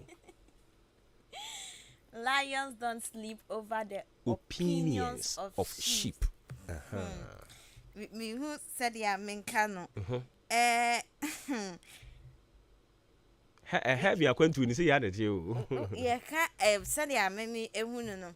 Say lion no and no jata because jata is a body and I'm in say the bad nipa tibiemu obi a ne ho odin obi a me can say say mama mo kakra yes say ye wo se bra be kum osono a ya umfa ensre wan no mane mo anketenkete wo mo nsem ne wo mo niam o mo ye no emfa nya adwuma ye wo se wo no wo ye great man a e wo se no na ye wani su ade hunu se emfa ho ne nkrofo beka hwe die nipa be bie beka ho asem enti o man yankrofo eka o da bi ye ni sei o da bi o mo kro na mo se ye ni sei na fe wo ya o se da bi ye ni sei da bi oh waduane na wo no na nsen ede but I say ya enchine nim enti fa nchine tum na watie wom na de nchina tum na say kwa de nchine de o ma na sa aduane no enti na to say owo enisade hunu bi wo eniso e mane obi ka sada 70 enti ena no pay o da chintie say lions don't sleep over the opinions of sheep. Lions don't sleep over the opinions of sheep. Obi awo no odi bibia si na ni so said me pese me ye ni no eno a se odwene ho na se beboa ono ene dachefo nko ade a oh anya de obi beka na obetie enti na no pe de ye ka no ye say se odi bibia si wani so na pese wo ya enkofo be kire o ma adwene bebre he obi betimi aka se wo kra de o kasa anya me de Odim sana me pese misua keyboard. I pese misua sa na ye bo no. Ye church boy ya so de mu ni ase ya wa na ye de yi. Intra me pese misua keyboard. also for penny mua any boom abem. Missy me yadi di board da. Na utieno. Mitieno. Just Obuoba bam totally. Obana me mete ho na me sua de no a. De. Masa. No true me. Satan manyi say ya anka waka anka meka bia kire no. But satan na me nyi ye misa. Ena one ne nete. Nti di obeka na wo se o ye den. Oh yeah. Eye na di anka oboa. Kani anka ya ti gina ye pa. It's sad, brother. Not me to me take a decision for myself. But anka ye ne ya anka me hu say lions don't sleep over the opinions of sheep. So keyboard na me pese misua. Emfa ho ne yourself for na eka. I was say me timi yire me hu na misua. Say drums na me pese misua. Emfa ho ne enkrofo ka. I was say me yire me hu na me den. Na misua. Ene obi osi wanyin opese wo ko school. Ena wo tie enkrofo me kai. Me ni time I hear try in final paper. SSS. Yani police ni yere. Ena try. Enya say okotena ba bi na obetro you. Yet or she school atade ni ma oni ekọ form 3 no ye ne koye from first term ekusi the end. Enti ebisa ne say ada na wanya guduro okunye police ni pani a obi ani mu no na still a oni ekọ o say hwe lions don't sleep over the opinions of sheep. Ene de all hwehwe ne nsaka. Enti o tie nkrofo say eh na mata yi nso so e de ne oye maami pani mu say that is time o kosku nyana wa wo ne ba hye na chi o but when tie de nkrofo ka utie de nkrofo ka ye tie de nkrofo ka nke ye nte ha nko wenim da amaka to so they say that some church man I choked kosku nkra nya djuma nye they say yam application pa djuma o ai oh forget yam application pa djuma enti musu tie na ka se we sa na tie de a me kra school no me nkwa udi munya ama ye beye ye be koni aye so ati ase nti ena no pa yi oda chinti you say lions don't sleep over the opinions of sheep erade nken ho amen Woda chinti ye de no de asi ahwe yi nsem ye bambo de ye mfa nto aso na fe ye mfa de bon krata mo boso no so mfa ma we say never stay out of the house late, come back home or stay close to your house latest by 6 p.m. Never stay out of the house late. Come back home or stay close to your house latest by 6 p.m. And now here someone Dr. Kosiban de buy or see and can show say Bambono and one you gusu a yitu yan ho no. Still we are not in normal times. Until say we are in normal times, we are not. Udi agra obi be yawade and now call wa omukunkum nkrofo rough wo ho and ntia wasa wo ma wani da wo ho so police for bo ho ban but ente se wan kasa wo bo ho ban nti ne ye ka che wo se woni bibia ye anwumre e wa abonten a hye wo dem na da woni bibia ye wa abonten anwumre no a hye wo dem na da menkonko sa abonten obu ono mo a 6 p.m. no kra ye kan ka de se so obu ono ma by 12 afi no obeda wan hwe yankrofo be chia wo kwamu adi ubone ani tie se woni hwe ya ukọ abonten a brafie ntem wa chekra wo se 6 p.m. ubafie se ne be ya obi eni won ntete eni ubone ahwe nsem na no pai Dr. Kosiban de bae no woni hwe ya me pa chewo enkwa abonten kwose ho nchen even po wo bibia I will say we trust na wo ba fie ntem because wo nkwa na wo ade wo nkwa obetimi akwa san koto aso aye but say ukocha ni yekun a nya ye ni nyina no ayo bregu doctor afutu nsem na no pay or the brain no de bon krata mo boso ene de eto aso e de amamo Oni amachi o inti yanko famfa mamo na fe yanko yenim empedifo masan achia mo biom ejo so mpo mboko nyame adum na so e nyame adum ende nyame ase yi pia ne kakra sure ebefa sure na enye be fa ya na wo so to le bi ne ya kan wo so wo ti ase man kan yi kura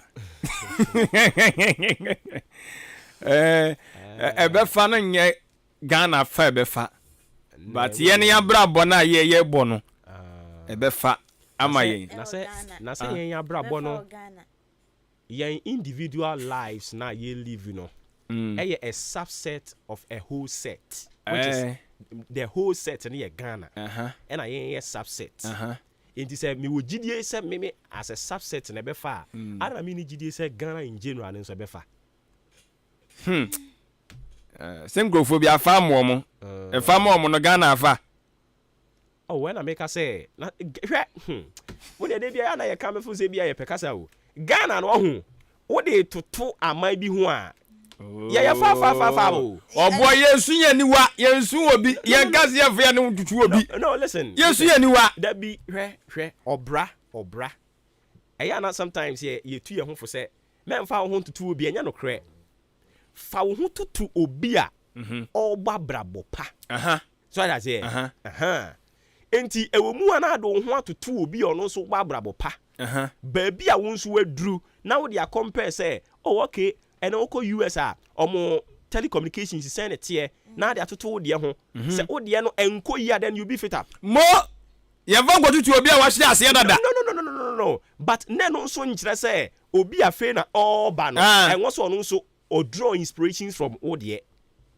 onu no mom na wase wonu no mom suyan because we di kan yesi de odi atie suyan de odi animu nante enti wonu mom wo soro ne ye hwe omo achesi wo mo enye omo say ase eni so da ye compare say ye che aman bia omo ye ditum ye ditum ye che Togo ye ditum etu ye de wototo abrofo no nyawo ne de wototo omo oh dabi o kan sanso enye yi Ghana that's the explanation and my son o kan na make say ya de ho tutu obi a ogba brabo papa na wasan asua bibia afiri de ono nso ne de ne nhye danye no wasua bibia afiri mu niema mienu de ne nya no gosua de hin na afiri mu dabi usua nti de no ye ya ono no de na ma ne de nye we de odi animu na de kan atra wadada dabi ya mo bra sa o obra na eye true coin eye coin unze ye wa akiri ne animu so that say nti de ogba brabo papa usua no na brabo ne nya papa no den na ma na brabo nya papa na no so what draw lessons from it na dia kan de no ho then and yes say do not live in the past but learn from the past. Men live in the past but learn from the past. We stating them may confuse you. Ablabo ye ebi ti say me da bia me ka me ma me ayade bia wo de aboa me abrabo en na kan bia me force wo abrabom because got to a certain point what che me tenase en wo narrate ni na abrabo mu de ankoye de ama nneoma akoye bibia wo ho enneoma wo hwa ma ne san kan na wo ka kire me watra ho wafa wo pen entu watra ho entu no waka kire me na za se me za go ye obi asebu onu wi wo num tramodo ne kada no to ono de lam go su afri no ho. Oh, Dabi, Benkase Kosia said you all see we you are not tramadol. Yes, you was a free one say, Sir, tramadol, name your man or no, and then a debreno. A yen abrabo den, a sen abrabo den, and once I mean to me, yes, baby, dear and Tekuma, a dear wuno, announcing Cotana home, Cotuan and Sam. Yes, so what I say. It is a tramadona say, Ubia. I was say, yeah, interest, dear mammy. Say, send one means to be dear grabber, say me. Inti wasa me fa ho so at as here iti no sa no obi a wonnom afiri mu no na yesu afiri no ho oh dabi nya de ogusu a wonnom no ono kwa ade na obeka kire ho e de Ghana ni tu firi mu ese wo ni gidi o Ghana ni mu dia na ntu firi mu se metimu ani me ana me ya me no mai Emfa I'm not talking about my brother me but on mine no on the tennis person me kubinya na too much and I make us say obia wo ye ya wo ye ono nko a nje o man nya ye enya no kre enya no kre o man ni be ye e be ye ana o say be ye ne oh na say Ghana nso aye o because ya transmogrify pa first no na e GBC1 enke sorry ye kunkrun ago chobo ne fe nya no kro eno ana na etie but ene ahenka even yen achemansa block ha krampo radio station zen na aba enti Ghana no gusu ye ko nanim enti Ghana be ye ebia na yen expectations no na ni nyina nya memu but yen kakra even ye share afia simple yen as individuals no yen new year resolutions no dodo sen na yen personally yen saka ye sha finance will be so afini nkwa wie ne masidan afini nkwa wie ne maware afini nkwa wie ne matukwan afini nkwa wie ne mayesei wo personally no so say kra na abem so wo budget na wo ye no wo be konne no ma no se de ase atumu akono ti na ye say wo budget na wo ye na mbam enti eno ho asem ne ye kan no ana no pe wo da chin ti so say lions don't sleep over the opinions of sheep. That is it. And he said, "Oh, budget said this year we be see down here. And found only a busy. I was said down the ebaso. You. That's it. Na, that's you. The adjun pa the ho say nipa mi nu ada. Who say nipa mi nu edda ho. The wada no unya ne no a. Kwaku, obeso this year. But you no said that say wada no. Unya ne na obre. Papa you said that say the wada no. E dia kasi ye nyane na be. So what kind of message are you? Ya kasi ye nyane we be papa. Was there van ni dey be say we say we oye. Yo. Edi ebefa. Na kona so ment ni say 2021 ya to ba ko 30 cities na kona assistant cities aka twa me say e van ni dey be say o say oto. Na dia wo je so ye ayi pia wi a wo be hunu say yes. Say ye hwe ni mu say ye mpanimfo no wo so musutumi ye bibi emfa ho ne ye tie bia wo so mutumi ye bibi de wo se yenso so individuals no yenso yetimi reta so se emfa ho ne se ne tie bia wo se musutumi ye bibi ende e be ye so that's it enti ebefa yate Maakye Ghana be ye Ghana de be ye Endra so Queen Elizabeth II na busuafo apene krabre ama ehwa yedin na yie no say dynamic catch say 1960 rather 1960 and ono ankasa ene nkrofo bi planning say daachi bia ofiri mu a yenye na yie sei sure nti o planet for ho and 1960 saa bepem 2022 nti anya sam ketwa planning ai kasibroni planning Kasibroni. Aplan ya to say. Endra omo aye na yie ne kama. Ene omo to aso. Na ochina omo awie. Ye mpanimfo ni nyina wo ho. Na do dan kwakufu ado ye hunu no. Ene mpanimfo akaka ho omo nyina ye ju omo ani. Ni twetwomucho. Ai beautiful. Omo kosu ana omo ju omo ani. Omo ju omo ani we su be na wo mu. Siga Ghana ketuam. Mama die jamani. Ma te so omo wie a. Ghana communities na wo UK no ebi nim so mo so be ye omo ankasa so ayie enti omo ahase kra omo ye yate yesere omo a se sika no Ghanaian community in United Kingdom so omo so be ye omo ayie omo te say ye bedana omo be ye maame Queen Elizabeth ayie ene ne be ye Black Americans omo ka do omo se ye friend obe Queen Elizabeth sa nti omo sheda be na ayie yate si we amokwa mo de yemshan na koi si e ka se mo bi amfa ankura yemshan bi ama ho debi na Ghana de na no de koi ya na na amfa Ghana de no but na etu kwan oh ye be yi di beba oya okujeto ye be so be obe ka na flight ko mo de koi bi nwanwa ba Queen se mo bi amfa private jet ma tina na de na koi ye de yesu mate se say on France yes o na me ka say na amfa ye de na nko ba okọ but na etu kwan iti entren papa ne de beba na omo de sa directives ne ba ye no ada pa ye se o mu twa awo no se fa ma se mo so nko ye de beba yamba ya munya ye enfiti na akosi ene na watch ni ehu flight or the koi car omo private cars ne ka cha mo se mo mfa ma nti cars ne de Endra no mu nyina mpanimfo no nyina ye lodu mu nyina de mu gu bus mu na etram bisa mu se omutimi tena bus mu ma ne ye na ayi Kenya na omo former governor bi we try body wo no ya say Africa is for leaders na omo call ye no enya Africa fo nyina e misleading me hu ye no ai me hu ye na me ka say Africa fo no nko a but later me hu say oh say enya omo nko ampo empanimfo ni bebre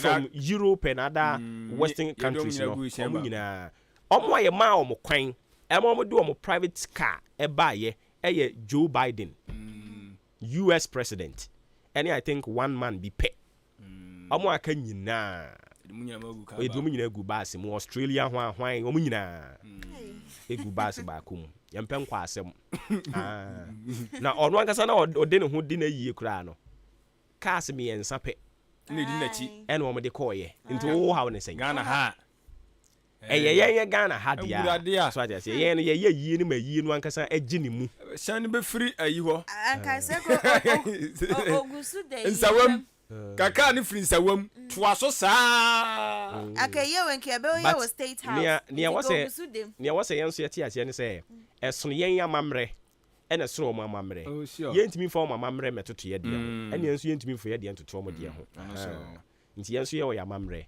but endo so mo so ye ya amamre ni bia enti ade ba ko a me pese ye papa no mo asofo ni sua firi mu eye preaching no obi wa ye preaching tententen so aja se wo hwa asofo no so be bom paye no a simple eye Ghana ha ya anka fe nka asofo bi bom paye osoro abie mahunu so ohema tinyame nsa nifa so e wa ntibi saa simple enso nyame sumi ya ye sumi kura omro de bere ye yi o ni asem no omro de bere ye ya dia taya ni ase ye ha no mo a twa asofo ye line o mo app mo be bom paye yi.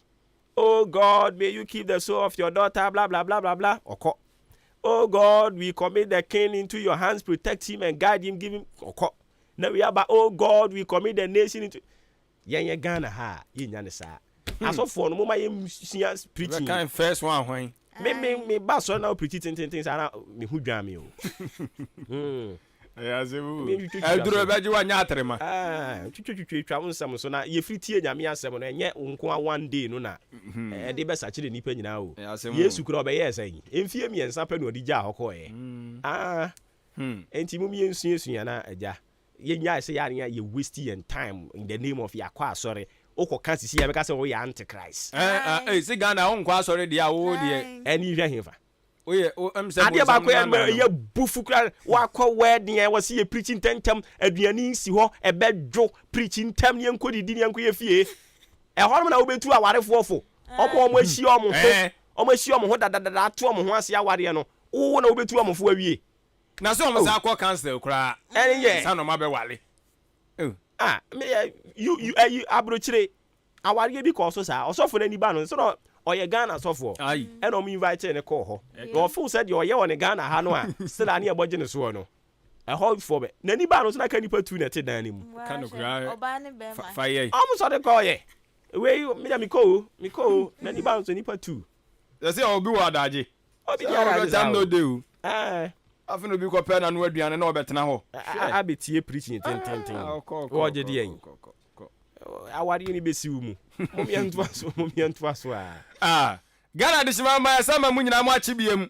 ema ma kwa ba edeba ajatu mu kasafidie ahenkan 93.3 FM so jumadi ya wasugusu a we enjoy eye Maakye na da oboka tamu boso obra na aso a ye de eba besum wei ka na hye no so se wo hwe wa kire bre no so eso a anopa no ngotwe abo apa hu sima no pole miensa 8:3 AM yeko da oboka tane de ye de isase the founder na Mario Visa okwa AHENKAN933FM AHENKAN933FM Facebook also egu oti ubetimi so adi achi enso ewo ho the founder da oboka ata no na ye de ehye ase na wode emfonyi bi dia ba ene ayire nkrofo mienu bi pa achi pa chese enya agro ne nyina ne se National Petroleum Authority for NPA for na omone security agencies ahodo mo Ghana ha ene fire service for ka ho apesi for ka ho ene so omko petrol omko 5 ma wa ka puni mantem ho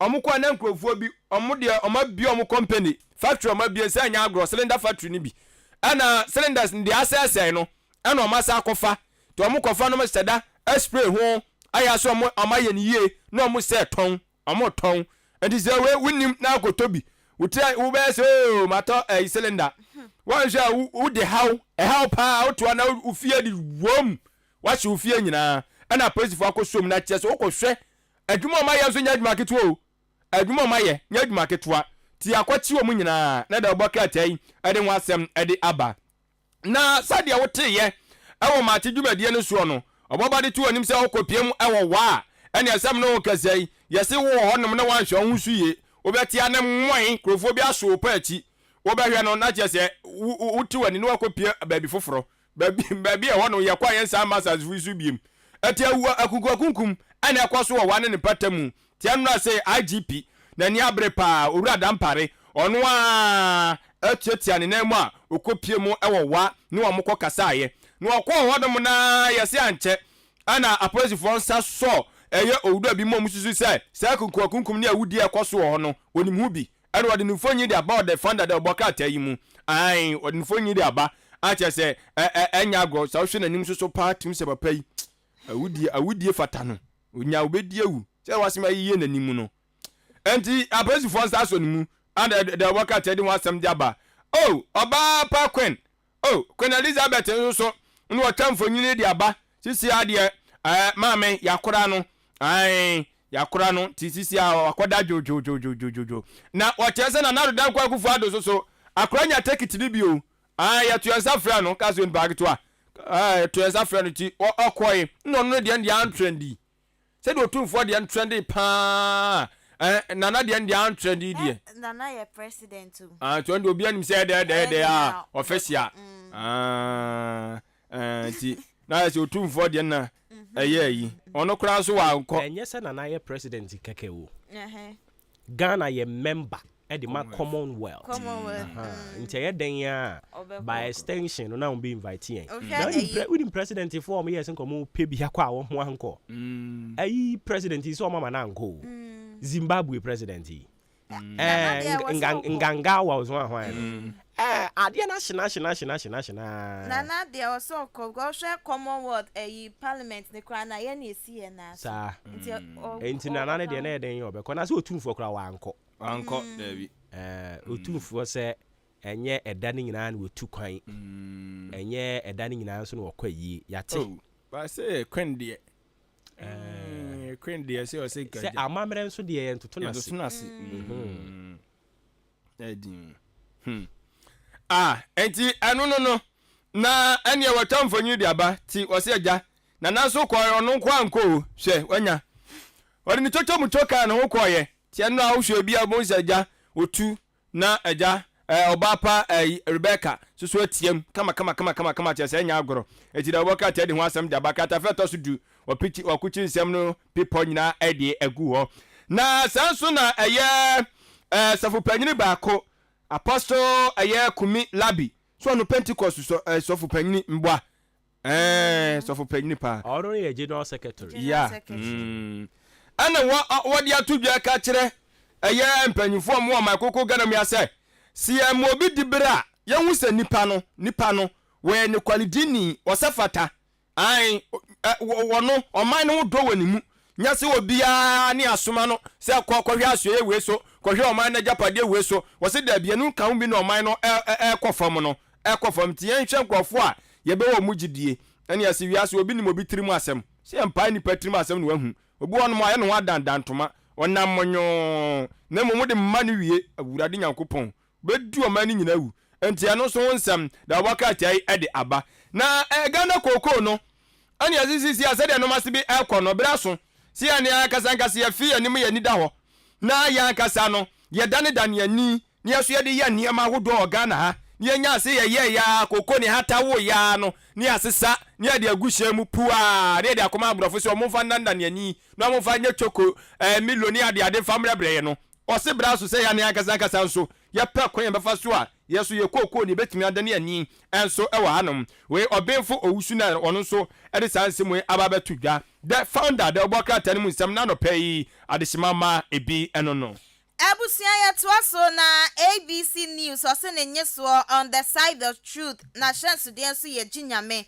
na ABC ko wakrata de abahwe ni masunyani airport wakokotwa ne kama ana wode abeta wochem say ma penina na de kwa kufu ado Ghana for mompene ne wabɔ ne ho modern papa pa ne airport yi ase maso ase beba so kakra timi abaso amene yen maimu passion wonne ewiem hyen a edikan a chese akoye adwuma wo Sunyani airport na ko aka cheche mu se o tu free Kotoka International Airport ana ne wonam wiem akosi Sunyani wo kono na tse hwa emre a wodi free Kumasi ko Sunyani na 45 minutes pepe na wakwa akodru Sunyani ene enye onu kwa na koyo ne mpanifo biti ewiem hyen ni mu a wom so wom hwehwehwe niema ma hye bedwani fo ni bi ka ho bie Face Ghana Airport Company mpanifo ni bi ka ho bie management and staff of Passion no wo mu nyina ka ho bie nsɛmtwerɛfo bi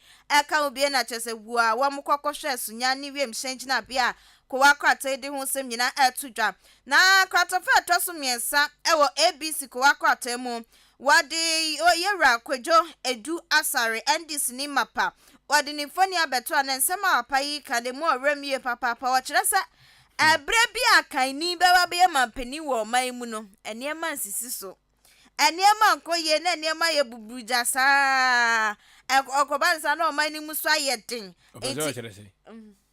asema o kan be so kyerese ndi wan obedi o man ni so na o man na ko nani onu kwa susha ni dina kwejo edu asare former dental MP no no kadai oyadieni osibre bi akan ni eba di o man so mampani bia na niema ye bisi pasa ana ko akwate de ho sem to edwai na no pe wodi ye rasamye wuku foni abeto ana wa chese was Jamaican lottery esa wo mo form ntoma mebo my Ghana ye de anu so my Ghana obedi dwa wo ha ene efaso ni de buburu janti wo mo form ntoma mebo ye de anu se ne be a lotto ejuma no ebekọ enkan wei ABC News na Ghanaian Times the Obuoba no most authoritative newspaper GT eno no na ne sama de ba ye nya ye mienu pe ne nyina so Obahima Queen Elizabeth II wabla ye pe no krabe no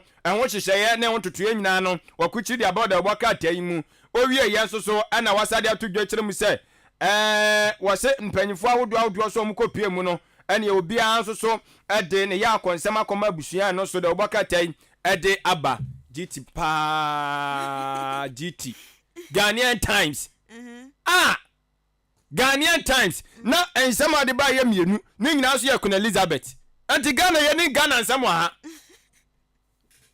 where front page de eminim say bia ensem ni bi ka ho but front page no so me ye wudi akoso Ghana so now got time Queen Elizabeth nko ansem de ba GT Ghanaian Times GT Ghanaian Times wo ye okuni ni Ghana fo nyina so le wo no mo hwe wo Ghanaian Times ebusia metwa so daybreak wakrata was freedom in truth na daybreak wakrata the acting commissioner wada customs division annual Bagana Revenue Authority Yera Seidu Idrisu nimfoni da kama na papai kasa no wakyeresa obepia mu customs division wane mpenifoni bi wamu disika ato MPP foni bi na kyesa wamu pre support ma wamu tawo mechi santinem nia wamu ya nenkwaye kurampa na wamu gina womechi obi antimika wase ha adwen papa wode ehwo sem atudwa na ko akata kro ya ana wode Dr. George Akufu Dampare Inspector General of Police ni foni abeto wo chese papa na ni abriye papa ne langat phobia wa majo my Ghana sasi nkronkro bia boso wakoto wasansi wusi da ya de becho beko ni ebubu na wase su beko ni ebubu ko ese an amamre bibi oho wasa oye ana langat for so neni abro omo so papa ko wakrate ade ho sem nyina da atudwa na ko wakrate ade transport minister efoni abeto akweku ofori esiama ni foni ada kama na papa kire se Ghana for mayenka no kro mampeni na adudan kwa kufu ado ye ka mampeni fo wo maba wo mo shabo wo mu diso wo kan ubi papa bosha wo dro wo hye nyina no wodi ni nyina so akyese ne wonya ye kura enya ye kura no ene wo beye se wa hyase a wo ye bi free SHS wo kan ye one district one factory wo kan ye Sunyani airport wo kan ye nti wo se e ka mapeni fo wo mu de o mo bo hye so a mapeni na na adodan kwa kufuado wo kan ho bi papa aka fight against corruption eno they were failing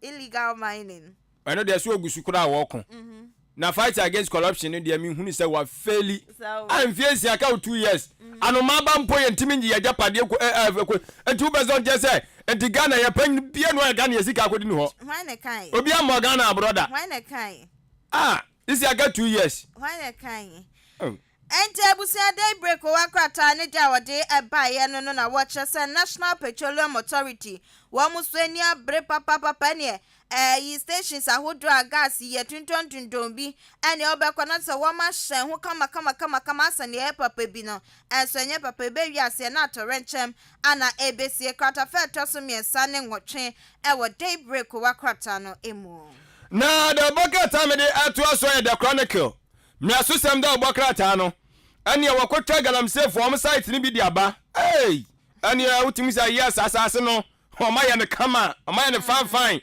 Rodia brosi swa na fifi udua mantia na abo enso no so da so ani ti betimi anum bia ma ho aba wo na wo se ukopie mu asante mantam a wo hini bi pa wo hini pon wono no wodi galamsey fo nanim omba wo se aha asase ni bi wa eyi ko kan ya eyi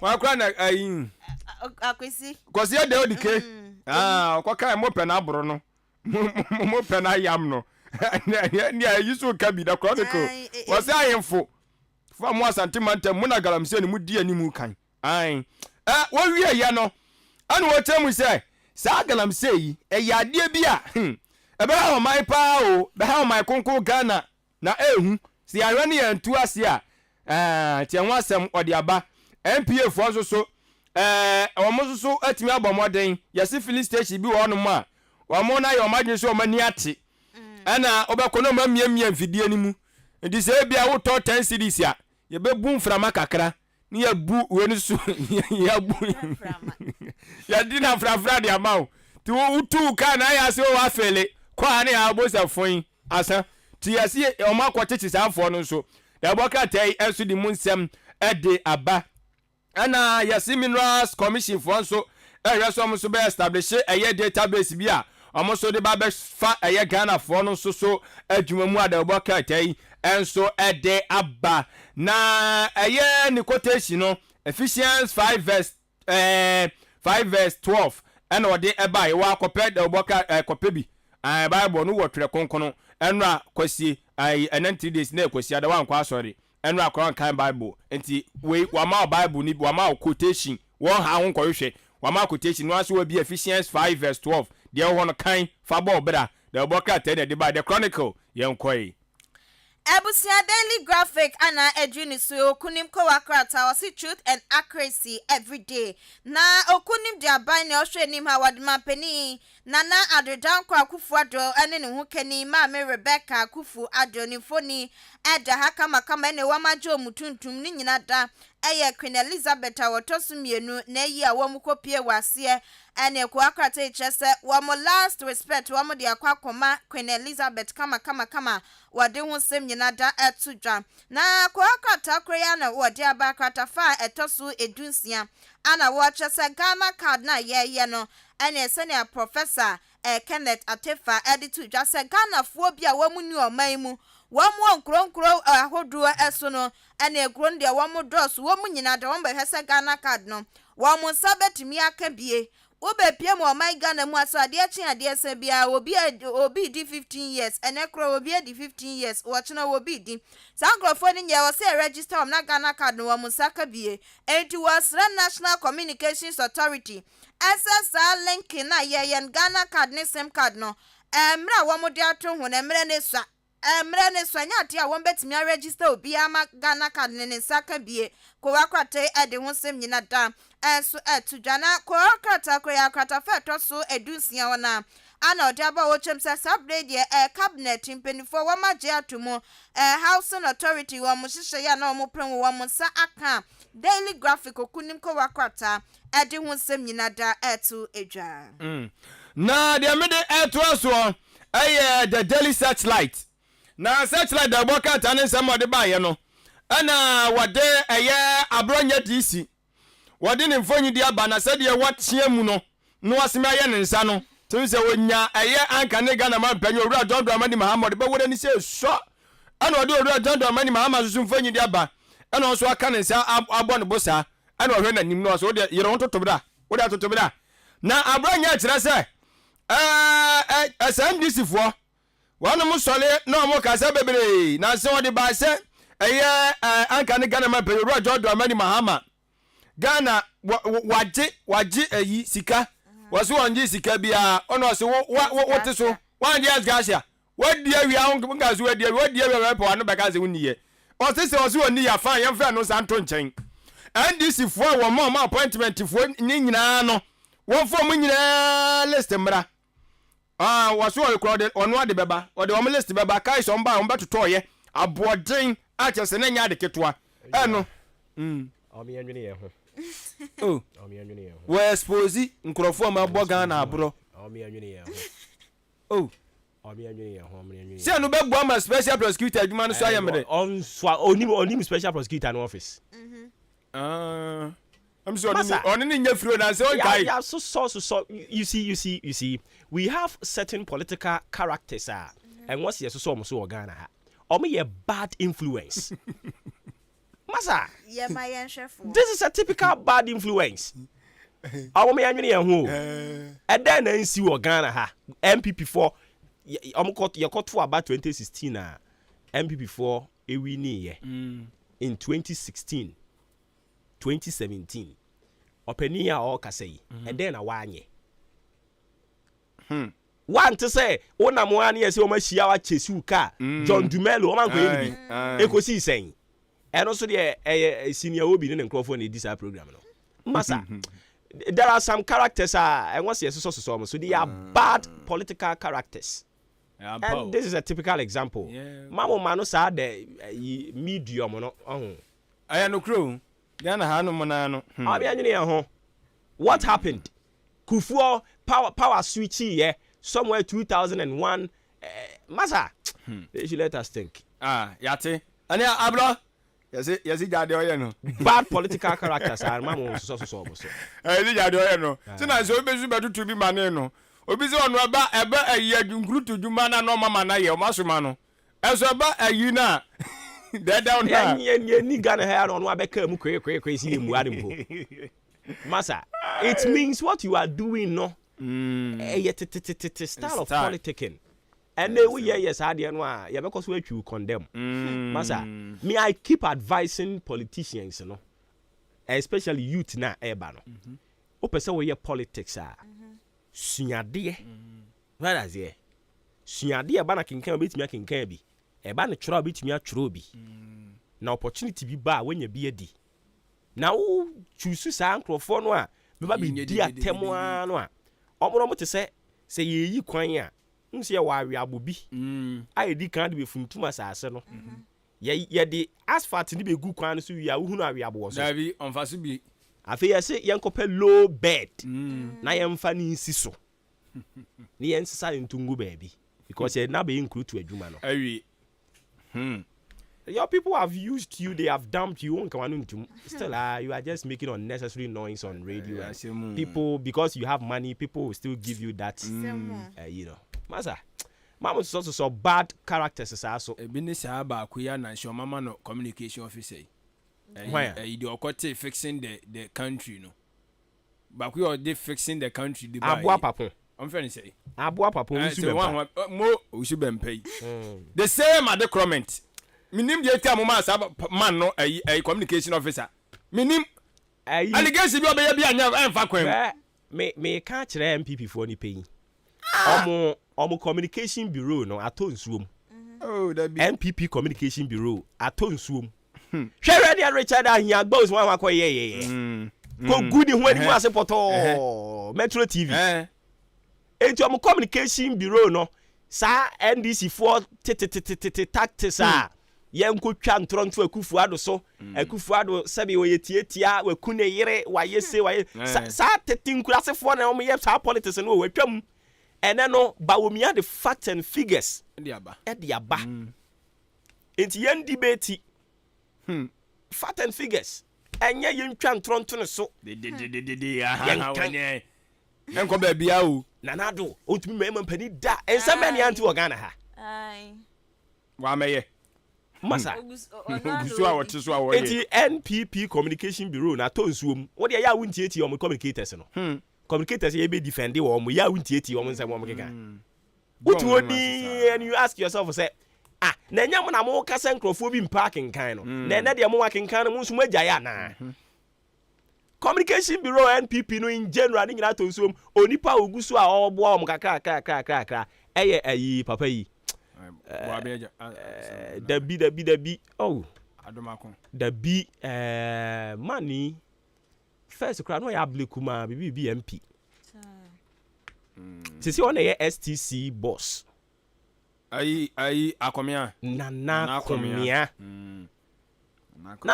na ebo om kakra na omo aka de maza bebre no na omfa no omoto to no omfa sometimes what you wodi na say na you are behaving as if you say topics in the crown ya amfa ma ahead of time ensem nasa masa this time around no uti radio ho uti TV ho na we heard we are NDC guys no communicate here uti mu say yes I know say o aban mu na wo communicate here ding eno de a fact party bia wa aban mu a communication ding especially when you are in government and certain personalities ya wa aban ni mu no omo throw tantrums so that here o wa no ma be to bomb e was so defend it so man pani mu a or say I'm not too sure whether he was repatriated or fled or and as a communicator you have to defend that tantrums. It is not easy. Damage control. It's a weird damage control. Enya de better. It is this time no say we see ade any more. Because all more we dwene ho e bi krampo a wo krampo sike o mu chedi kra wunya bi ni. Enso no akoto ho bomb we say we be defend. Inti de bia mi hia ayi onimonyamfo ayi a kwadwo opon kroma. Mi salute no say adwuma na wo ye ne nya adwuma ketwa. I'm not too sure whether I was repatriated or fled in the country. You have to come defend this thing. Chairman of National Security Council. You are telling me I'm not too sure. We ask him. Monumental disgrace. We ask him. Huh? These are the things that they have to, start defending. And more MPP and DC, that is what you have been doing. Party way back bemwa. Mobile yebeje cash yebeje na fe penibia from say Jansi Muno. Jansi Muno yansu ko position. The same thing will happen. Na fe ye jai. Abro nye mekan kire and say cash na wo chase no 2017 do say no che ye. Do not send what you to mu. Now cry the nyame adom and special prosecutor ho. One who say obi a engage in this ade a wo frɛ sɛ enya. Wo evidence. Eden kra ta beto abonten. Dey no hu dede. We ye hu dede. Who special prosecutor no office. Masa o me yenwene ye ho. Na so oni ni nya asem tira. Omo nka. Na so want to know. O se maka tenya nkokon. Ka che from. On the special prosecutor nya asem. Na se ga special kenu.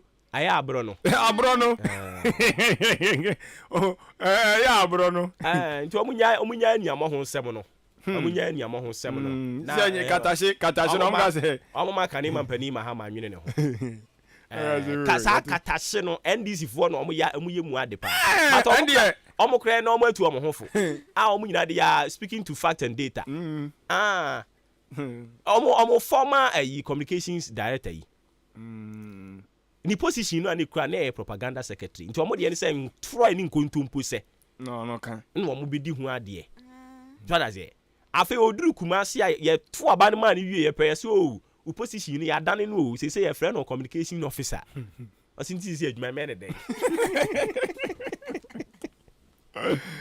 Bache adwuma me ne dey me say propaganda secretary propaganda secretary so dey say trend nkontumpu se nkontumpu ene no krese ene ese be ya hu adwuma say bo nti o me anwene ho owo ni fat and everything right court wo ho yate onko ho o me anwene ho no maka ne mampani ma ha ma anwene ne ho e de be kra ni am ho nsem no oni papa ko atu ani asi papa panimo oni monyamfo wabe ye mampanyini wo man mu da watu ani asi ni so saa ani wen bia no so ayi dibria ho so ye de ama no yes onu ntu nani so kani mampani so say bia so me propaganda yi so no wa ya mfa nti wunyai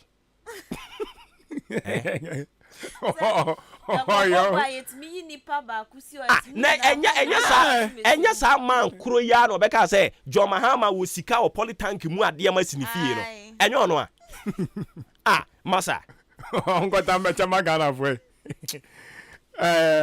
ma ya ko enuma wa ya ma mi bukure ye kafra mo man issue ma so bad influence so Ghana ha che dodo asemu yango na owie no na wode wosoafo no na hwedwadie ni fididwuma eso ni manyamfo eye alankwadwo kyerematemfo nyidi aba na wo kyeremu se okopie mu ewo eye University of Ghana suapon ni mu obenfo ba ko ho a oye okyekireni Dr. Nkrumah wo kyerɛ se alan so obo no mmode pa onwuma wo biebie nya de ketwa factories sisi am no kase wo kyerɛ se wo tima bo no mmode ama makoma oha ene eye aduonu enum 125 factories wo kyerɛ se ya biebie Ghana for do na nya adwuma ye nto amomanya alankwadwo kyerematimu gidie pa se otu Frank Adema MPP se wom na owura dondo amani Mahama so se kwabrado fo man tete na brabo anya na adwe so be se na ni so ade hunu no mo sa ma na kwanya so no so megina ma NDC no mienu de face wa ala be yi John ahwe ala so mienu kwa ya John anti ai ala chamatin be dinkunim ama JDM besu hwa no ai Dr. Nkrumah we ye lecture we Legon I don't say Alan bedding. We see the Alan ne JDM gina ho a Alan be cream JDM abofum se kum wo hwe na ti ko be pai mo je be nwunu no nya de kitwa yate ono ni vote yes ai ho de ono no kan asem no Dr. Nkrumah no wo be to ba ko pe Nkrumah no wo ba ko pe thank you ni say nu u kan nya mu edu ba be to ba ko pe yate ya na se you dog what do you know ya na se ni research ya yensre no mama sara maji azabo na appointment so afo ni monyamfo set Kwame Achampon so fonyi da ha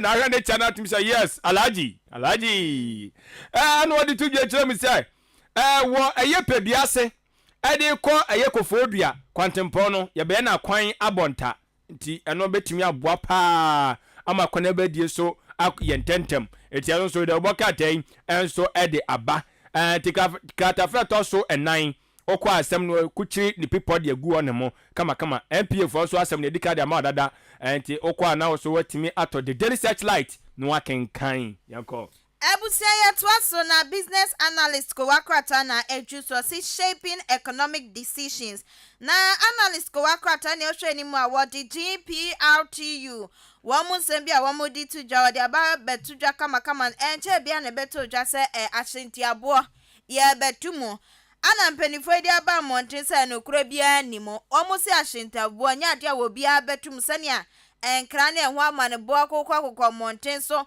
adishie bi di dadeta ho so ne mpenifo a womu eda Ghana Private Road and Transport Union anu di aba betuja se enya dia ashinti abo ye betumu enya dia bekosoro baby eda ne hwa ne da ko akwate ede ho sem nyina da tudwa kwata fa to so miensa na kwata fa to so miensa kro na mu na wetwa sunyane airport no abeto kama mfinhia no polypoly nsun temnie afene ne ye dwumadi ahodo ekoso mpenifo wi a Passion Airlines wono ni wiemhyen a wodi kan a wakoye dwuma ewo hoko akwate ede ho sem nyina da so atudwa na kwata fa to so miensa na analyst ne nsem ode baye no miensa ho na GPRTU for na wamu gusu a wamu kase wamu sra aban papa wamu so wamu sra aban sane wamu amaye o madwen se Ashanti abon wamu ntumu no aban so hwe na fa ngobo wonte so mom sane be a ebetimi aboa wa modan ne da sitinem ko wakrate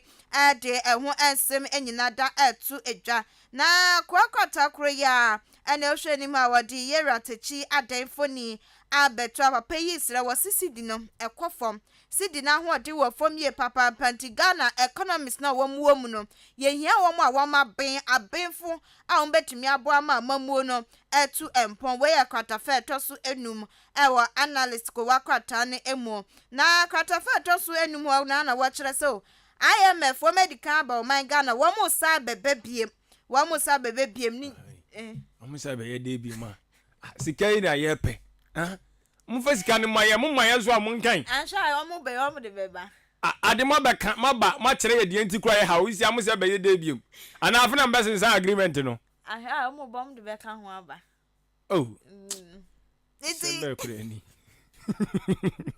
Atanaju nya to boase Atanaju aka mfie mienu wate no sa sho bi enu mu sa bona pampem na be de na aba na kafra enti abusa we aya the business analyst ko wakata no na daily guide da wakata na me de elto so alesema mo say Ghana for da wakata won mo pepa Ghanaians favorite newspaper ana wetem say Bank of Ghana for we kwa World Bank World Bank for kire say ashebo oh so ma Ghana for US dollars no 600 million. I'm the mama. I'm the mama Ghana for na Ghana for us to me the association you memo anti. I know some no. Na yi kai wasi Ghana ya hu fufu amene obi maye sika kra ji se edikete ekohia na airport. Na Ghana ska be be am for the mama ye. Dia sem greni. Edikete be ka kohia do. So dia ye die. Na owie no so wa ye di kan ka kire o se sabi kafra che okuku kunkum ne awudi akoso ho no no owura baako ne ho aka adwam ye se ne ho boni mu ti da boka te so de aba wo ha ene se ye pension scheme so anei ye de ema akuafo no ene akuafo no bi tra ye ate se makoma 664,529 wamcha ye akuafo nko a ye pension scheme wamo enso ho akohyem die eno no na right to information bill no so omu commission na abedwako omu ahweso no chese obi obeya so bra chesem na womu hyehyɛ ye wani so no ombetwena so ti da oboka тай so de aba daily guide da oboka taa no eno no the daily dispatch ne dia na educe o se factually reliably factual na wadi abene o hwɛ ni ma o so ochena aye Ghana man peni odikan Kwame Nkrumah ne birthday Dr. Kwame Nkrumah ne birthday ti yesha ne so na ko akrata na wo kire se na otwetwe mu na chese Kenya man peni ye di ni si so ana ne Dr. Muhammad Bawumia akopie mu wase na wo mototo na no na yebisa ne se si Ghana fo bi boje ne so se wo be ye man peni ade na waka fa no so one de wate but se si anani so ade hunu se wo be boa man peni na na adodan kwa akufu ado na ne nsusu ye ne pa wo ma o my Ghana nyina se etimi abemu enti eno an wo dwen ho na 2024 general elections ne de nepa de wo nwen ho se wo kwa akogina ana Kenya ne ebibe man bi kire se wo said Dr. Muhammad Bawumia watoto o my Ghana digitalization e ho sesema wo so wo muhwe no wo musunya ne nante se na bia wo musukuro no eba ne digitalization na wo betu pon ko wakrate ade ho sem enyina etudwa na wode waswafo wo hwe ensa se ne wo bo ade agudi a ode a che o my Ghana efoni abeto ye woni munyamfo Samuel Bugina pon wo kire se small scale miners wo mo man mu wo mo bo mo modern pa small scale miners was say about my Ghana mpumtu a wama mo modern kwa wa hanchiche mu be se aduanan 40% de efri wo mo ho eba ne ye sika kokko ye di tu o man impo ye di konkro kwa wodro sma sika ba o man mu a small scale miners wo mu di mu akotin ye papa panti ye tu galamse ase no wo mo so ne yempe wo mo asem enka ko wakrate ade ho sem etudwa na planting for food and jobs Dr. Efri Yakotoni Foni ahase na was say planting for food and jobs program has failed where ayaga ufone ne wama to be amane Dr. Efriye Akoto. Daily Dispatch go Accra Times. Maybe I'm fancy na ejayen to aso ha. Okay. Na sa yi papa ya obo ni din. Owo obi a ya wo trotro brofu bi de ma no. Me ne omu nyina wo group bi mu. Na wo ye ya no atro brofo na tum tenten. Enkrofo else den enkrofo bo Dr. Efriye Akoto abaso pa se wa ya de na ono ne the perfect replacement ya na do danko ekufu ado be hand over dia ma no 2025 7th January me hunu pe na ma send the message and I'm say hey ozu gidi so pa o because ade ya we me say emfa enye Onyu free wo. Enye yi. Onyu free. Also vim day. It's okay. O dey vim day dia. You dey say we dey kan. Me dey. O dey wan. Because Dr. Efriye Akoto no president pa. Enye yi. Mano vie wa ha kura na. Emfa. Into omo chance ye tuto wi omo dey ye omo tiri hu because of presidency no. Muntu omo nyina fo. Na ye tiri hu nyamfu dwon kra na dwom no ye nya bi ayepe. Na president inti mo chance ye hye wi omo. Enye yi. Emfa. Pamela was there to us with Yaro. Okay, the one cat I'm boss Webusiano, and Etwegu Sisia, no yet was with the Amamo match, Felix and Factua. Yes, Rodney Patterson, ye be about Yubunipa, you can't say ye Tianoa. As I'm the crown so dear, yen to Sebi. You can't say ye Tianoa, come on, dear Mamma Pacho yet was so. Na yako yen some messages Yamodia Baniako and Nimunia. Na ya can kind of come at the amount of the Yama and so 0594 841 044 0594 841 044. The forward by Berheni, I can kind of come at the amount. Ebi Eddie Kayaba into my yenye justice to it. Enoch Asaman Kese and our the ND free abano chese NPP are buying on my messy apple power Ghana how.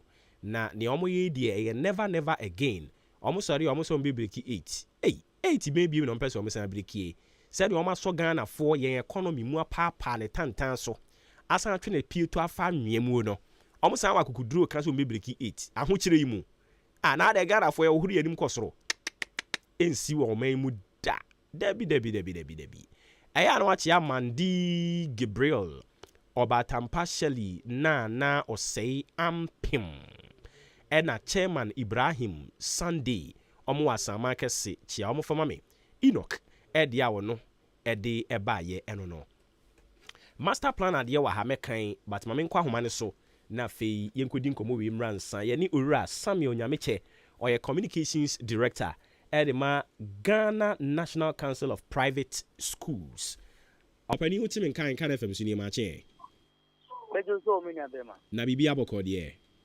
Nyame dia say na no pay me giri se mo nso mo ye Nyame adom yenso ye ho ye pa nti se moka se aban entwa eye wayek anase on collapse no a mo pese mo kire sen many abema me da say na no pay ma me mfa sa akonye so na me nchia one watifo enyina sabi bro obi ntimi fiti prekope ema me ka se obi dwumadi a aban anya no mugidie na wa assign to a particular duty body be sorry ya dey all can say omadwuma omo eye no yenji enfi omo nsem anase yema omo enjaye na yensema ye kan nyina gina say uhwe waye dwumadi a wadi enfi be aduasan ba ko akini a aban di commission nsa say when it comes to national assessment yemfama waye BEC nso he obi wetim akọ school enfie be enkron obi wetim atwaso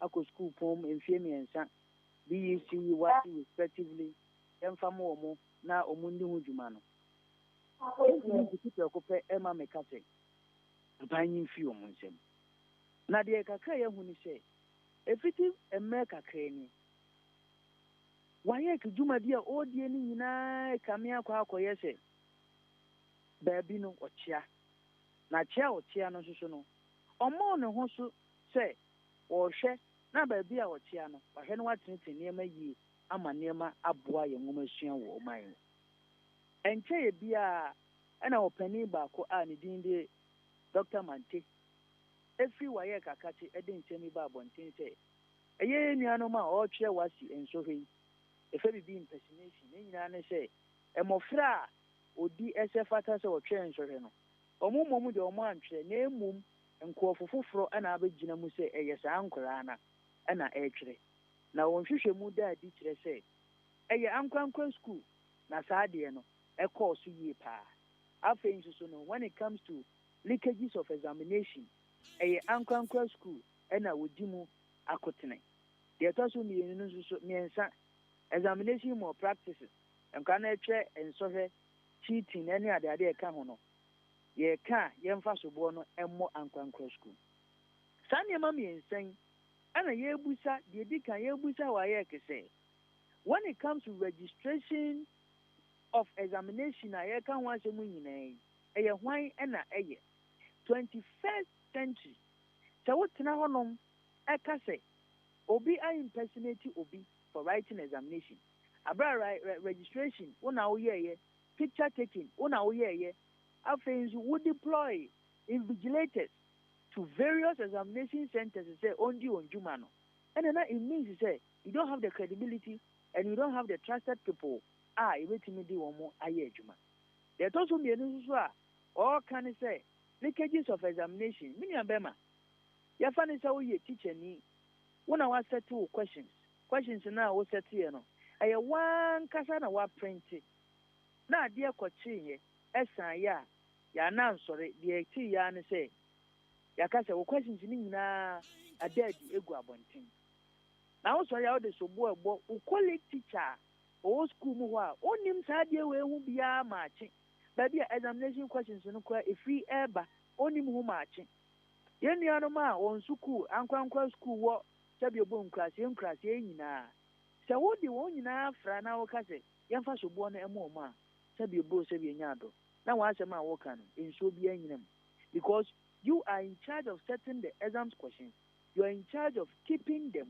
You are in charge of giving out these exams questions. And these three phases in private school bia and as a public school bia any one of them. And so where lies that asema or the eba bunting.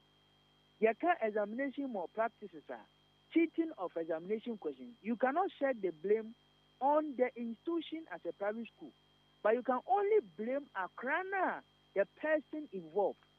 Why are we saying that? Akrana ono kwa koche and sohano, I want a personal interest. The personal interest, if the child wants to satisfy the personal interest, there are so many variables and other factors.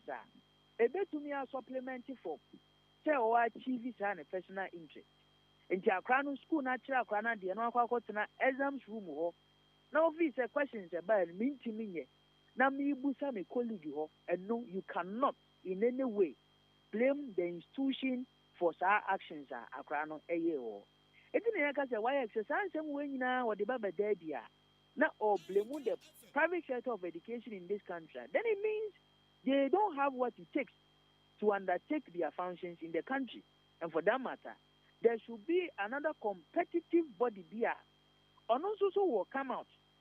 Now, all these things we are talking about, leakages of the examination questions, issues of impersonation, cheating in examination room, whereas we have invigilated in examination room. Now, we blame another independent body beer, any so beer. Having a body, on also ba, then a juma dear, oh, dear, who's who did beer. Acquires a sebio bro sebio nyado. Bema, no worry, mammy, you know. No, Baba, who is a mekura, ya, dear, with Namukunani Juma. And this is very simple what you are talking about. Okay, enti we are raising point about why kino. So nyuma enso any say one kasa wetimi elaborate di amaye no. Mo any other alternative because untumi nka say omonfo madwuma nto saa keke. Wabra onfa any other alternative emfa emma mo bibisa. Let us understand say we don't want to downplay and we don't want to demean the functions of the Ministry of Education in the country. We trust the ministry so much that science can, even if today, let us say we are giving the ministry an ultimatum of a week or two, they can form a body. When it comes to national assessment, they will be in charge, because it is the ministry that brings out the content of curriculum. No, the ministry develops the curriculum, and so the ministry now develop a curriculum. Let us look at the stress that it will take people to come out with a curriculum, a content. So they develop young casa education, and if ministry on ever, then why not? Ministry now can also form an independent body, or no, or develop content, or go into the content to assess people. NACA is there. NACA can do that work to assess people based on what the ministry has formulated. It becomes very simple. And so what we are saying is that we only want another competitive body, because we have always been tabling this issue day in, day out. Say, what WAEC is doing, WAEC has lost its credibility, and it is true. But no, anybody want to say, and fear edu, and I edunum, edunua, a best no call, Sabo Fabio, no okokotre BC in Sorry, and now okotre was seen Sorry. Na akrano 8 million agigate 6 agigate 9 ani die ani dia etachire yede ma akrano mini abema ene amene wo kasei akra bi kokotre wasi nsohe ana kokotre bi nsohe no the same grade ba enye onwa bi psychologically and surprise you in any way. Why? Because the body ya trust no say obetimi aye dwuma dia ye die no the person and as a body nan kasa dwuma dia odie na nsani ya twa wasi nsohe ya twa bi nsohe for all you know. Now questions are hovering around social media platforms. I think at this point, dear, you have made it clear, and I may say, yes, fine. No to more dear and so more any other alternative. And now you are just telling Ghana Education Services say, but one can say you see more powers and sign for me another body. A issue I think they are addressing for the past 2 years. Aya sama ya dun komo en jiri se AHENKAN FM san komo ya minu AD enye far from nkomo a ya di dada e maybe aba besin eko ye ne wo edi san komo we ya ayaka say wayek jumadi a odi no onhwe na on keka no ye no ndi ni jumadi a ni juma odi a chane chane ondi ni ye edi hu komo aka ho asem say ya de a odi wadin ema ye na otie na we say jumadi a ye di enche ebi kwa answer na won ba be hwe san so we I saw a release if your man kasa kache I say omo the measures bi agugu ho no ma e be check examination or practices measures that will check all these things, a whole lot of parameters they mentioned. But here koya we now come out to say yen check yen blame the private sector for all these unfortunate incidences and that's what we are saying. That's some way you do commodada. Now why I tell Kwan say we say a beboa no one to me and find juma and the best is just to kick you out. Okay. Young folk before for Emra na yen so almost betting a juma. Okay. And now say you'll be there, you form another body, there will be competition between the two of you. Great. Inti o point no emu da hoye da se bibia ni a yebesan abebi o ma no pay.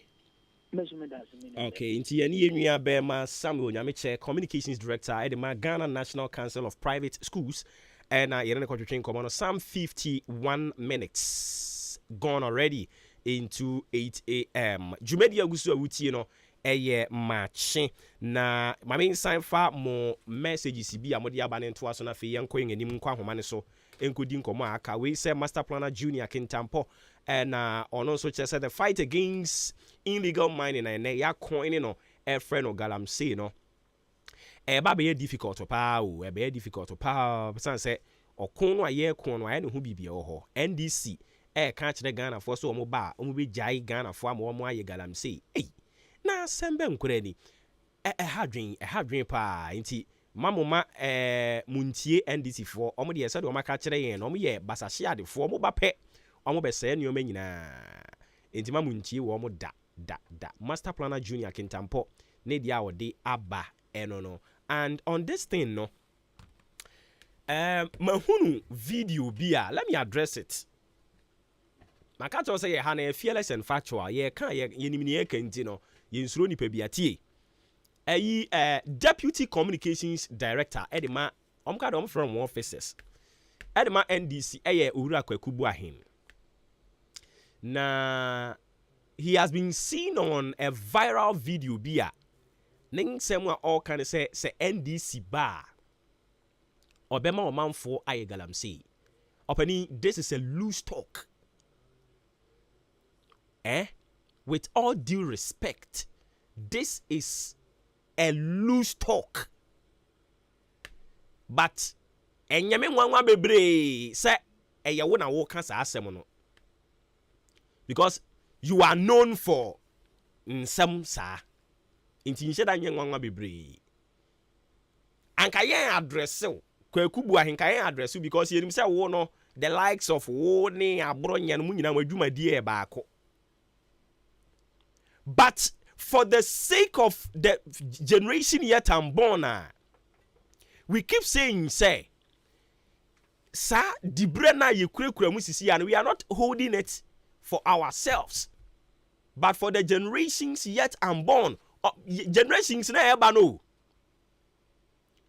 And because of Kwekubu Ahen onon kwa tumia all pair die, because of us the party near Bemu, and there are some benefits bia na banning China biom. Because time when NDC teswano na party communicators omu nyina na yede omu ato pay so a yetua omu nyina aka. Into ko NSS a omu fa nkrofobia ye nimu no mpokura ye so NSS ni obekomu ano e party communicator kasa de ma party no na yetua ne ka na yama ne sika. Auditor General's report about bontin and this assembly be true just say enkofo we bri obeti o say o me NSS ni wo bo awonte da or ye NDC party communicator and ya sheda pe ba bia na ya infiltrate system na ye de na wura ho no mo and abosumi su bia na yetuo mo ka because they speak for their party enti aban sesan na eden a sa onipa na wonya sika kakra die no sa sika no emmabiem enti say emmabiem dia e wo se na ni bere na okeka nsem bia ebeto Ghana fo adwene mu but dia munim ni say enne no Ghana fo nyame adom ye mu bebre ye ni ada ho enti gone are the days ya na mo de Wellington boot na mo de bento akuru aba sekan ya ye de do emo anwa seminar ene matches e de be dada nkrofo de gi vote ene nyankopon adom nyankopon no ankasa panish mo ama mo di free senior high school abanti nkrofo bibiri ani ada ho enti opani Kwekubu Ahen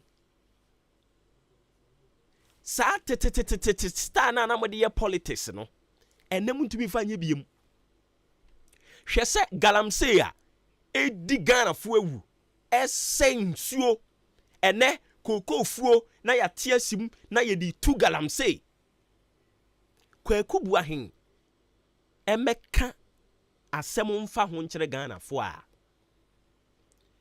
onam na okeka kyere boys na ye galamsey ni say so omo ba ombe mo matuom galamsey ene ye hwedede ye. This is so pathetic. Meme dia nyame nwanwa bebre say it is coming from Kwekubu Ahen. Senka yo bi fufuro bi na efri ni ho bank be a dangerous issue. But I was see a man ti ase say na adwene say e galamsey no e na wo begina so e de adada Ghana fo a omo okogina o manim ka kire o say NDC fo ba ombe mo matu galamsey no omo beto abade atia wom. And I know said this can never be the position of the NDC as a political party. Say omo ba ombe ma Ghana fo aye galamsey. Never. It could be, but I don't want to believe. Say that is the official position of the NDC. So omo ba ombe ma Ghana fo aye galamsey. Empebe brese de abusu akomam na ya na epie wa no. But Kwekubu Ahen, I would want to believe say we there one kasa will lose one of will lose talks na ya na okeka ni bia. And in any serious country, and Kakwaku Buahin Sabre, I was thinking, I was thinking, shed the galam say, dear woo. And Ryan, I share a ye, Mammy Queen Elizabeth. Na ye. Na omode a moon nam chrome, omudru baby, and swear that ho and ni kama. Me who yanam see ye share.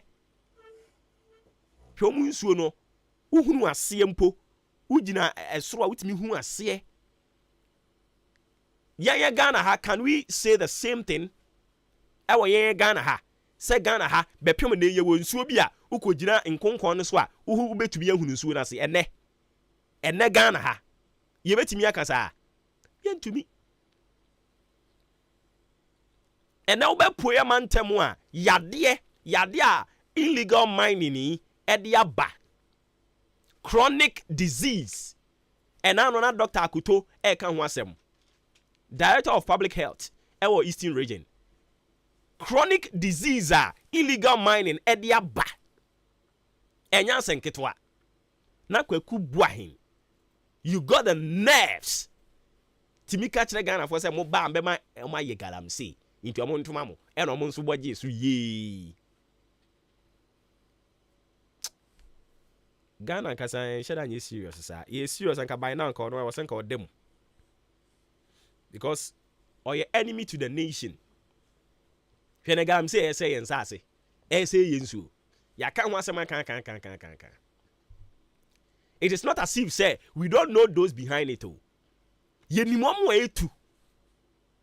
Politicians no they have all the power to their bosom no. They know those who are behind it. They know them and they are collaborators. But they are all pretending so munhuniye. Now you got the guts to come and say, Moba, we ma Ghana fwa galam say. Shame on you. Bosheba Amisti Gosu Zango. Patriotic voices. Or say President Nana Dankwa Akufo-Addo is making every effort. Say or they be fighting against illegal mining ewo meimu. And it will mean GDA ewo nimu. And Chankoma Mame Mavis Hawa Kumsin Bosheba Diawade Eba ye enono. Ankoma for study free Achima Yiribi Ena Odia Bano say Ghana economy no situation no ebe bounce back enche into me nyina GDA bibia be ye kama pa na nia NDC for kan de mamo nyomu ni o na NDC for de sa medada mo amode hye wo nsa na fi o masan de Ghana ati free ekonechi owie na wasampani mfo bi lie onye ama yemfa sa abre no nkenkan obi nso de same boachi asama kese o say indeed NPP Nanado led government no omo entokwa omo ko ede atia galamsey no omunya eni nkukuo nti Ghana fo omo nyina nkoso anta ongachi na omo hyase omo de ya amanyosem no ena wose ye twi pa ka kire wo omo Ghana pe no oman ya wo eni nti mumye mmɔ ho ban na esomra mfaso omayen galamsey ntokwa no ye betimi akɔ edi nkonimu a agese ye kobom same boache de odi frasa makese baye eno no ena Aaron babako kokomisa enso di free latebi ekoshi Accra o say good morning minua Queen Elizabeth II ono any the long serving monarch a yenya no ya brei so na o demonstrate say ahinie any empenindie no yeni ne saa keke odiye ema eye kama pa na me de mesre ne say ye mpanimfo a wo aka wa akire na nsen no e wo so musua bibi di free maame Queen Elizabeth na hini obedi ye no emu na esobra mfaso de ma omamfo inshiraba anel ka shaman eno no so di free aba shaman constituency or say President Nana Dankwa Akufo-Addo administration in fact or perform pa na eno ene ma wo mo ahotoso say nwotwe de eye den wo mo ebebum oso de Nyankopon ase say ne Sunyane airport emfinhia nsonye na enye adwuma ene eye adwuma kama pa inshiraba anelka shaman constituency ene odi free ebaye wola nyonso wa kwatia ene say happy birthday en confirma Christiana kesewa apia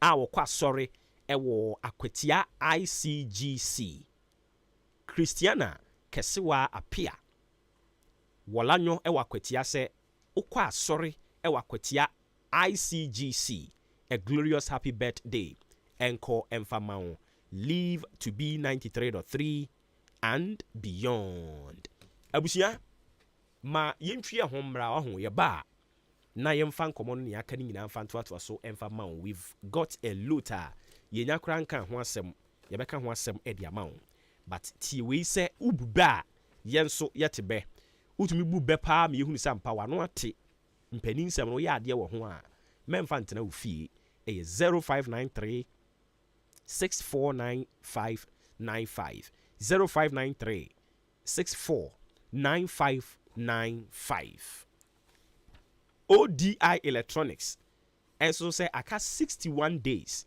na World Cup no edru ho ODI ebma TV wo de behwe World Cup fridge deep freezer gas cooker blender kettle and a washing machine ni nyina bi wo ODI Electronics 0554171393 number obefre na ODI Electronics aje so AHENKAN933 Asatec Roofing Company AHENKAN933 oni Asatec Roofing Company omo aka bomu a omo se omo ye total roofing solution your long span roofing sheet products sanding seam self lock IDTIBR ni nyina ye will be we ho sizes no a free 0.3 mm ekopim 0.6 mm ye will be standard roofing sheet 8 feet by 4 no so ye wo aluminium roofing sheet e wo ho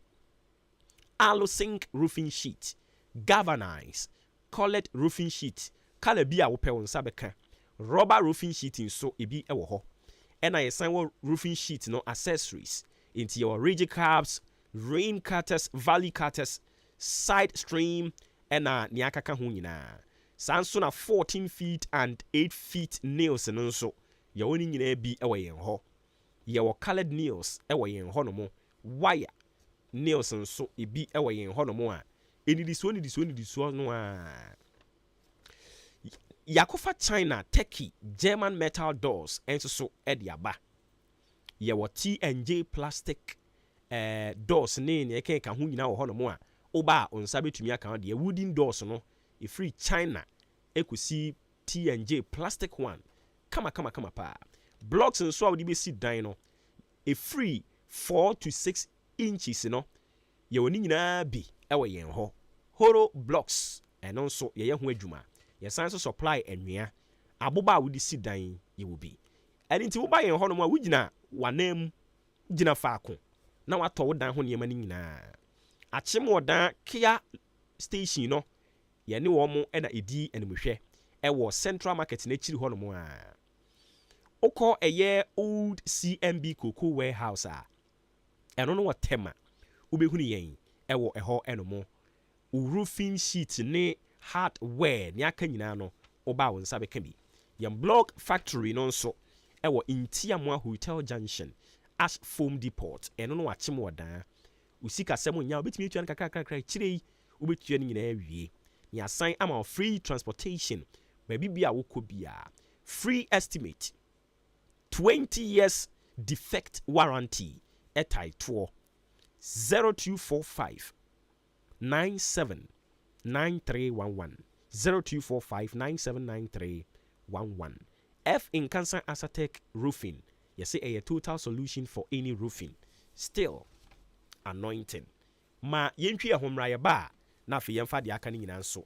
Emfa nto ato aso mfa ma wo. Ye ba sisi ya.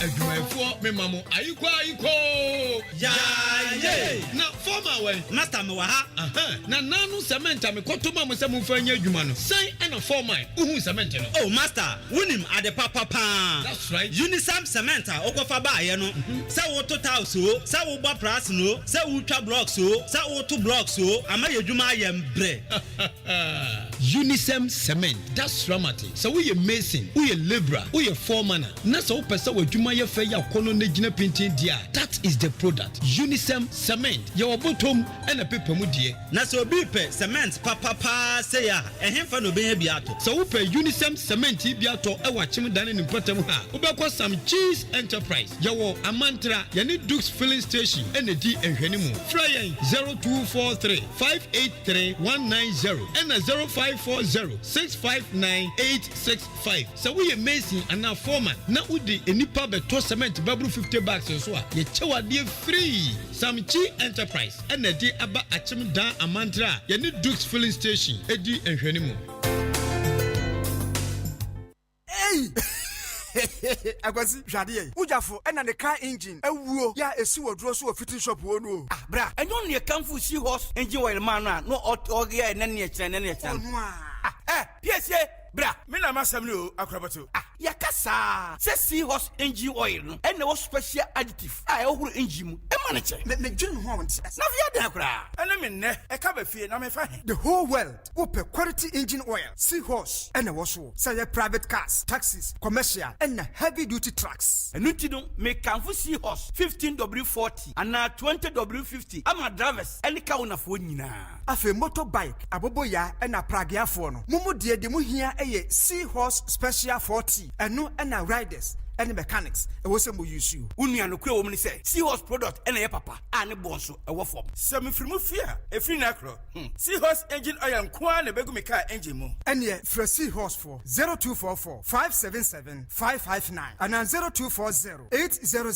007 sea horse products enua Ghana Kuafue, Adama West Africa, Emma Adjumo, Adama West Africa, a agrochemical company, what Israel. Now, what Nasia human who say, a Kuafue Tom Nebia, and Fuet me Jim Funina at the bosso, Nititru any Esre, say Esre Najua Fua Bossodia, and an American for Agil at the amount. Would you know maybe to say, Enkruma, tomatoes, Nyadua, watermelon, Meko, Ayoyo, Anafe, Abroba, Abra, Esre Nefi for Fra Ebano, if you Agil, no first spray, Esre Swanson, wet to a quakutim, and as I would wet him per now the Agil, a spray, Esre Ninaso, Shannon, Mema Esre ni bebre ansa na the Agil akwaku spray so. The here say obehwe 10 tomatoes enketo ano. No ahye ba akopɛ de agu kafukafu afidie yi mu. Na do ensuo 15 liters. Afra wo the spray pɛ wawie wadwuma. Say the Agil spray wafu ase a ɛma enhyreni a wo no ban na agu no entingu. Ɛno achi no akuafo mo nso dua bibi te sɛ beans enkateɛ ana fe so ya beans no. Ɔmo nso hwehwɛ Vezil ekumfue na se prɛkopɛ edi free. Sa no bɛyɛ ase. De sɛ wo yɛ nie unya hu sɛ emfue na hyase ɛ ba pɛ. Hwehwɛ Vezil na first spray. Na sɛ wo the spray so pɛ ubetu emfue na se nyinaa. Wotɔ Vezil a betimi de spray wafu na se empre nwotwe eno kure anso spray 1.5 acres eya no afa 30 mils ana se obesusu atra ye dididie no miensa na wodi nso 15 liters afra benya bia to ewo agrochemical shop bia eben wo Ghana fa na nyina ana se wo befre 0544 325 030 ana 0270 575 030 Adama West Africa Ghana kuafo ye jimudi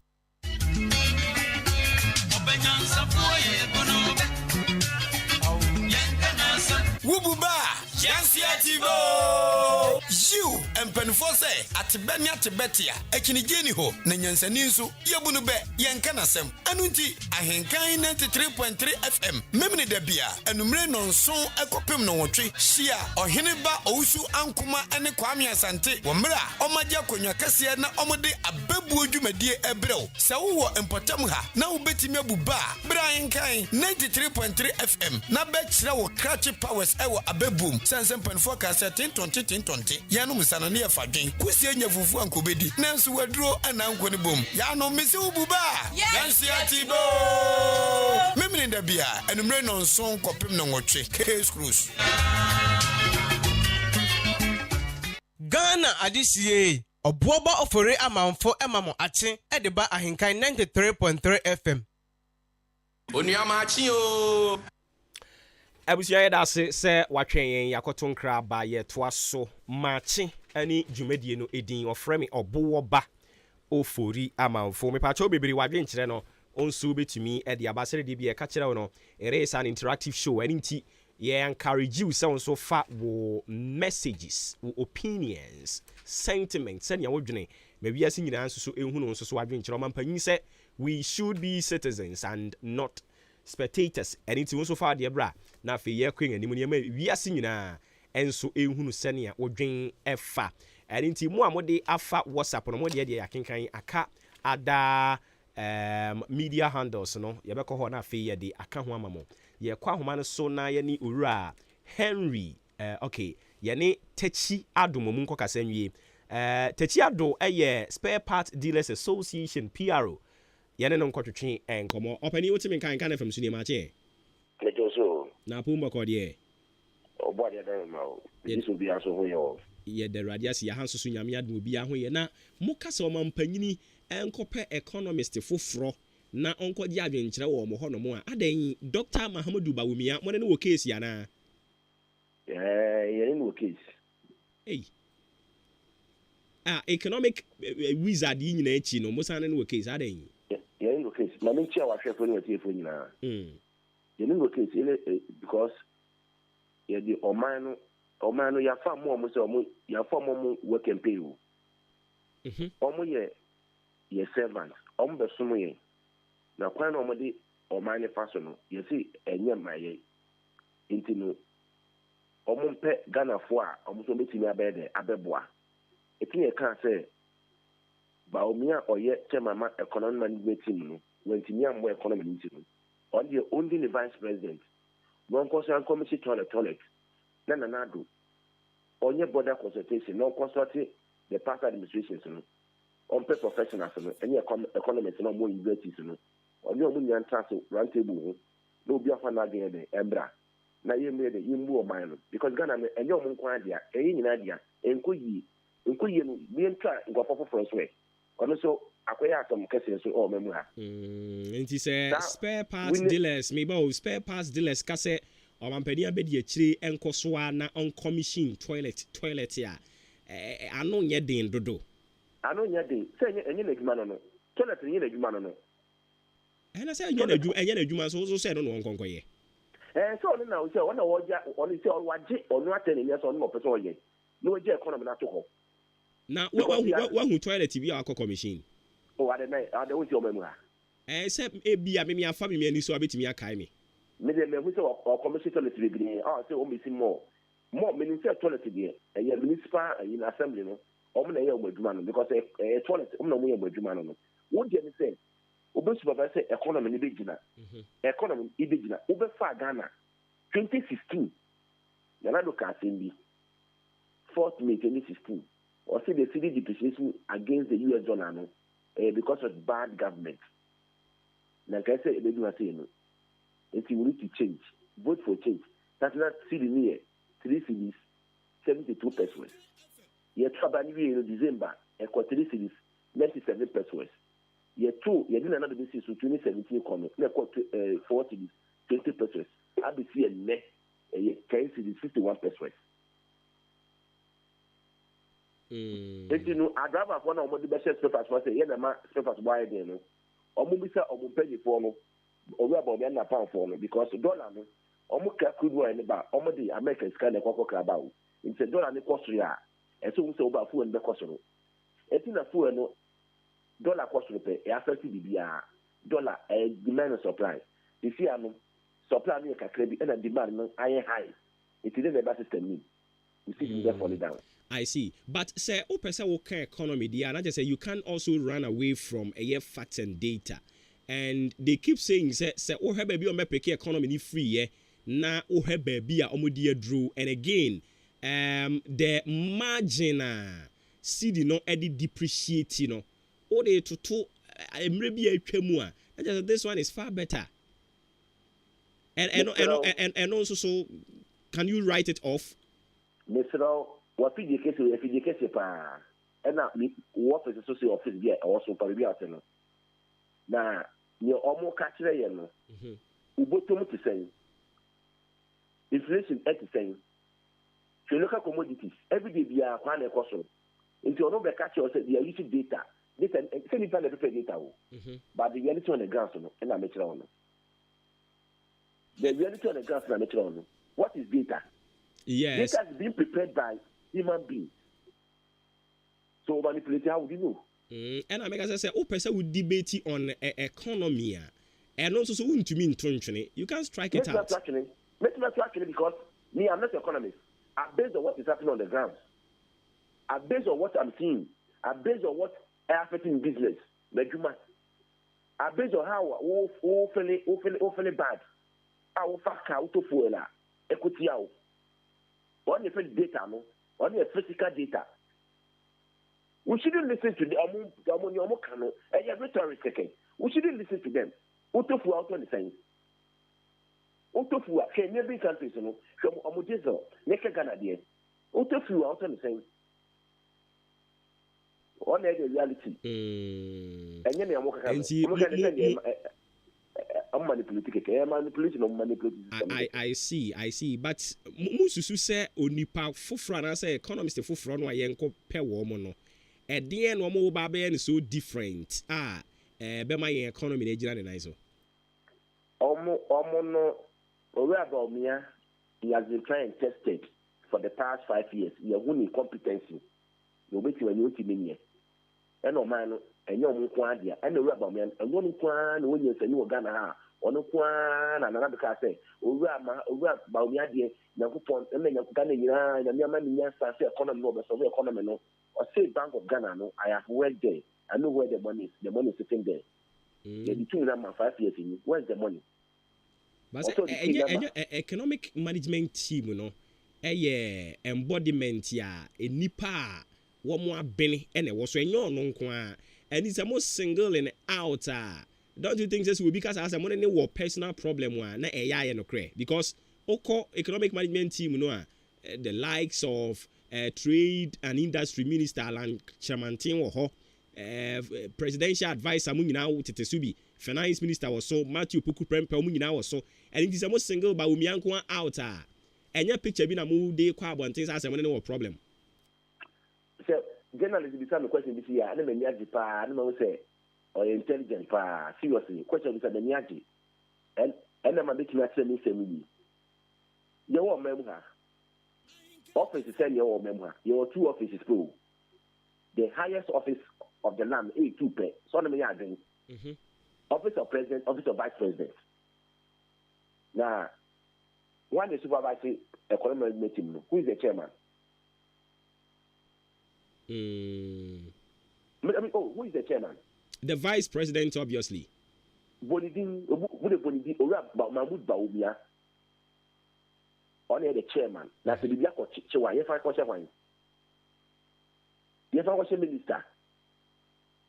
That be or memoha, the ministers are performing abysmally, poorly, but you're sorry that question another dance for Kufado, Meboa. Because he's the president. The other thing I believe because I have to about me. Eddie say you are known kwa the free ho. Na economist if we are more come as me omo ba say they will come and meet the same people ora ba we anu ye adwuma yo uti le kan na me say the past administrations no ora Rollins ora Kofo ora Atames ora Mahama administration ya economist the full of the economist you call the investor omo tell ya dia omo tell mu na dia o investor omo economist for women professionals women these people we need to select them to bring them on board. Now your mom 1 week, let me go check with the solo. No my 10 solutions are the reason why I said no education for the past 20 years in me. And everybody should be is on board. You can't say picking from the Bakubu. You say select bring them on board. Because what are they doing? Are they not Ghanaians? It's almost invest your money then. Almost said your classrooms are a somewhat about abonte so nobody on my dream better. How are you appreciate you? It's simple. We wonder, you are not better than Ghana. Then they run the aim to move forward. Will be a work of genocide, serious war, genocide move.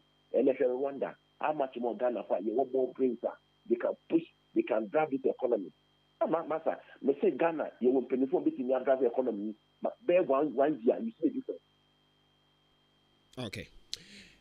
O point ni mu ada ho nti ma yemfensi ha na bibia ni ensan bra mo nche bi na se migidi se mo hoboko de your hoboko na adara kwani say you see am by end of this month no so you change the bia end of this month here and across the region no you beg press conference in like whole years ya am gonna feel in some area can say the be economy niko.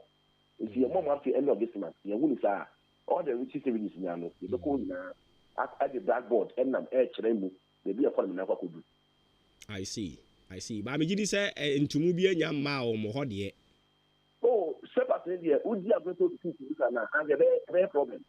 I'd rather Utuma, send the boy a two now or the two no tuma or the older back or so could you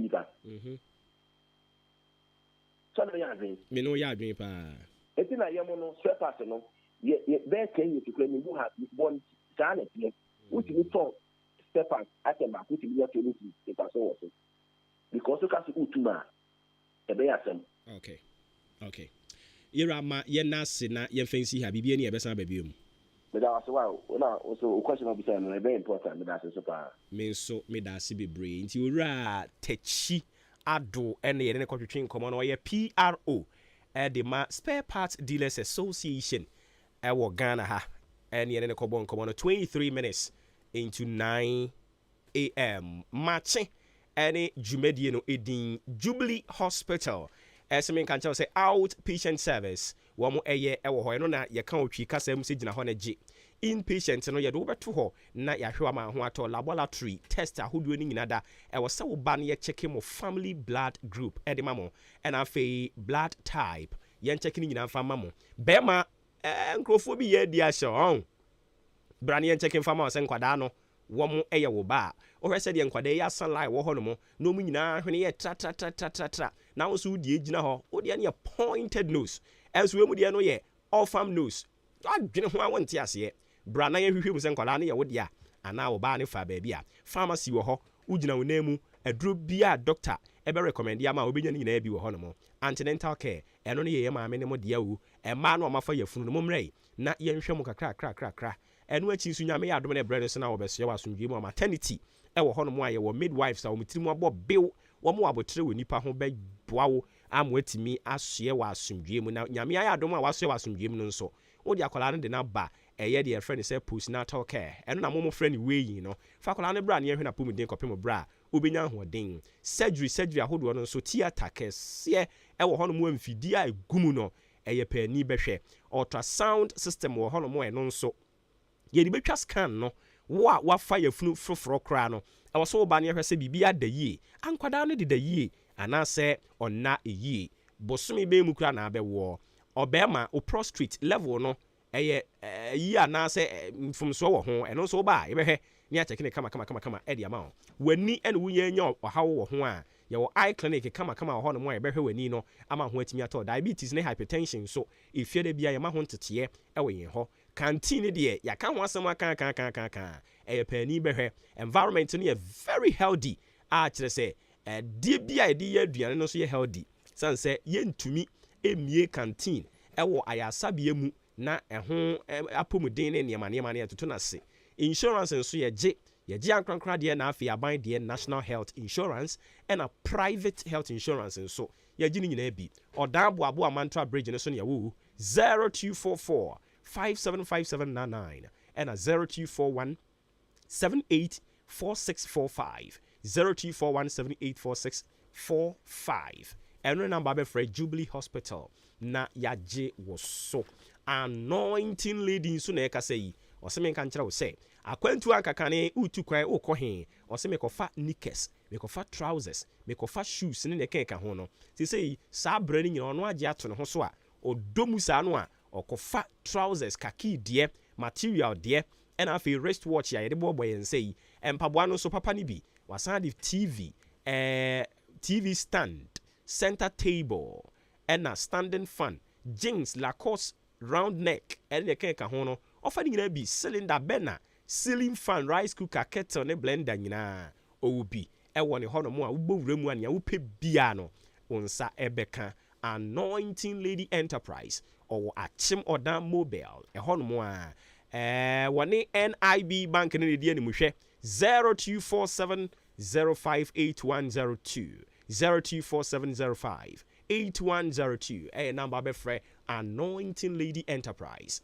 na wetimi age wo so na abusuamu ntie o pa adwuma nyame adom afedie ye mo adwuma ye watena fia che ɛwɔ sɛ afei wokɔkɔyɛ adwuma company yi sɛ ɔpɛ nkurɔfoɔ ne ɔmo ayɛ adwuma mepatɛ otie company yi ɛsɛ ɔpɛ nkurɔfoɔ ne ɔmo ayɛ adwuma mɛmfa nsɛm nyiyi wo ho ano na bra bɛpɛ adwuma no bi na yɛ yɛsɛ wɔ bra ɛno ne neɛ wo ankasa wode wo nsɛ si wo bo a wokyerɛ sɛ wabɔ ɛno nti wotie me na wobɛtumi ayɛ shopkeeper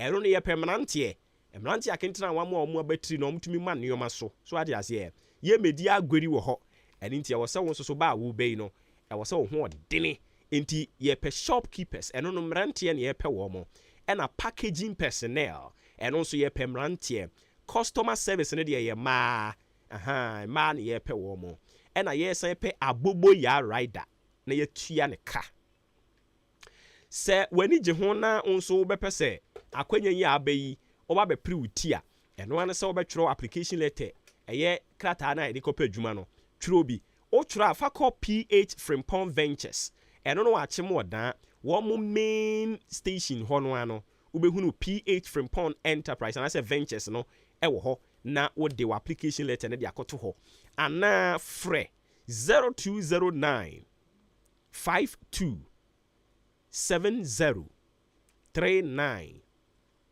adwuma deɛ adwuma ho asɛm wɔ den ɛno nti mame sɛ nya abotrɛ ɛmfa namba ne ma wo 0209 52 7039 afei MTN no nso nie ɛyɛ 0242 60 8381 mame san fa ne biom sɛ ne GBC fo ɛbobɔ loto numbers no 0242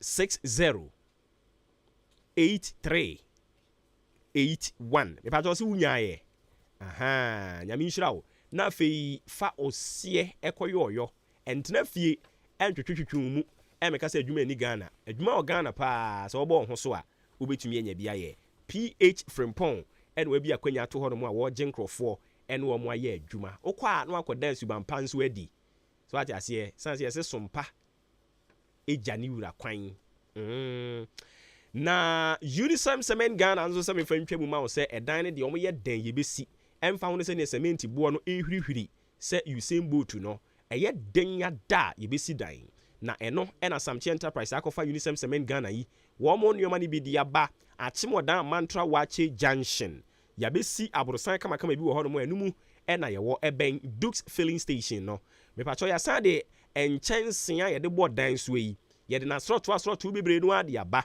ɛno akyi nso iron rods no yɛwɔ nketewa adantɛmo ɛne akɛseɛ a ne nyinaa woba Samche Enterprise ansa ɛbɛka bi mprango a yɛde ɛboro nan so yi yɛwɔ kala ne nyinaa bi wɔ hɔ no mu a woba wo nsa ɛbɛtumi aka bi na de akɔdi udwuma ebia na wotie yɛn pɛ sɛ woyɛ agent na wo nso wotɔn Unisem Cement yi bia ɛno ane sɛ wobɛfrɛ 0243 58 3190 wotɔn a wobɛnya mfasoɔ bebree wɔ ho 0243 583190 0243 583190 ɛno ne namba bɛfrɛ na Samche Enterprise etimi agye so no wakasa emrantie ne mabawa yɛ adwuma wɔ hɔ no ani ɔmo ani mu te papa na ɔmo san wɔ nipa ho abotra oba ɔmo do obɛfam estimate na wɔse yɛ ma wa yɛ bɛn ne kama okay maame ɛdan no a wokosie no ɛde bɛn style ya o we bia me yɛ ne sei oh okay ɛne wobɛhia cement bags no dodo sei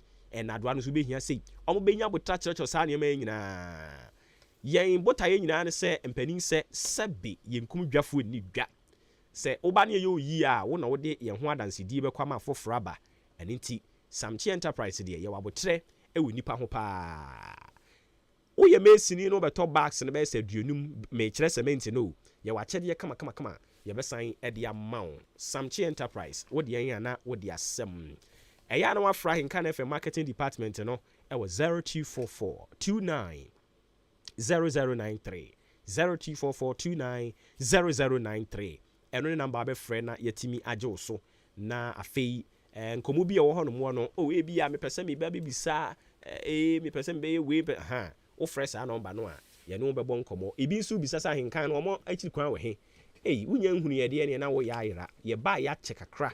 Ye wo achim abo Presby Primary. Wo mu school mu hono mo a. Wo mu wo fem ene ye wo soro. Edan kama no. Enu mu ne ye wo. Eni nti enquiries bi a wo pese wo ba be ye wa ha no so. Wo betumi aba be ye. Na de wo se ye boa no, ye tumi aboa wo na aye kama. Ye kwen anim Maakye eni dwumadie no edin. Ghana adisiye Obuoba Ofori Amanfo emamo ache edeba ahenkan 93.3 FM. Nyankopon ya adoma wo kyena asye ya wo mo no mo hwe amane nsem so me kyerɛ Ministry of Interior. Kyerɛ sɛ o kyena ne ye afuofida. Afuofida but ye beba adwuma. Omo ye dan ye beba adwuma. Sa afuofida rofrofo na wase ye hwede tetetete bi so. Oman mu a desi a ye de ye adwuma krampo nhyɛ da nya yi bi. Yenso ye te konkon so. Ena we ye hitin yesi o ye be na afuofida. We ye aje ye be na afuofida. Den ha ye. Enti omo kyerɛ sɛ wo kyena ne ye Dr. Kwame Nkrumah ne birthday. Nti sɛ ne birthday dia na wase ye nyina yetimi etena fie. Na ye celebrate Kwame Nkrumah na Kwame Nkrumah na nkasa mpo te ase a. Ugidi yie pass nko beti ase sɛ ɛda ye ono no da no. Ye mfa ntena fie. Menyi nisa. Eti ye besere mpanimfo no. Na afei saa amanyɔsɛm a mode holidays ne de ye no. Because minimum ni pefe sɛ daachi ankwa ma bia no. Sɛ NDC ba ban mu a 4th August no a ye de esi wa ye sɛ no ne Founders Day no. Ɛyɛ den omo be ye free hɔ. Omo ye free hɔ because sɛ nanka ɔkyena nke be Founders Day and no say Founders Day and no say apostrophe S no. Ye nya how bi wɔ ho. Ɛyɛ founders bi sɛ found just nsɛm bebre concert country. And ye these celebrity holidays. A holiday, engagement. Here about engagement. Sa holiday, and money. Mu free the holiday. And for so by part when you free mu. Yeah, kasa krampo ye tie adwuma mu Monday to Friday na da asan. Ni asan de holiday yi en ho ano. Holiday ni be yes, e be a reasonable utia e mu da ho. Enti yes. Osaje for Dr. Kwame Nkrumah on ebeje Ghana sane ebe timi akeka nsem ni bia onipa oje Ghana free ni nsem kra fe ya no onu ewu Queen Elizabeth ya oje Ghana free ni nsem no maami endra ya no wu ye I think say ya woda ebe ni na awotwe a ono Queen no a ye se ye je ye Ghana free ni nsem no odi wu ye so ate na ohwe onipa ono no emu be di Ghana so no ma sesa yen gold nyina endra me se endra wo hwe bia wo se wani ebre ewo ye mpanimfo aye no mo man mu so endra se wo hwe omayie ni bia just say they have gone far ahead of us. Meanwhile no omo nioma omo display nyina no virtually ni nyina free Africa and omo de call hono mo mekwa de ndra de ba kwa mi hu ya me were hoye eye nsuo bia na eda yi kroni ba akumu ugina nsuo ni konkon so a wo hwase a wo hunu mu but yemra yen Africa ha te se oma de se omo be fa yen ya bibifo ni nkoa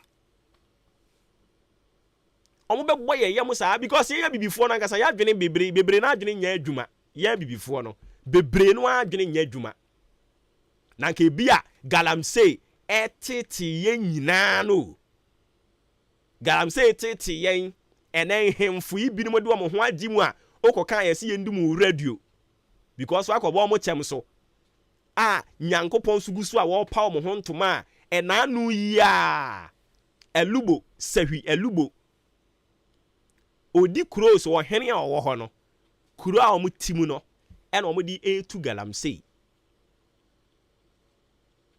enti oma tutu endra me kan ho asem kire o yeso oma tutu amana no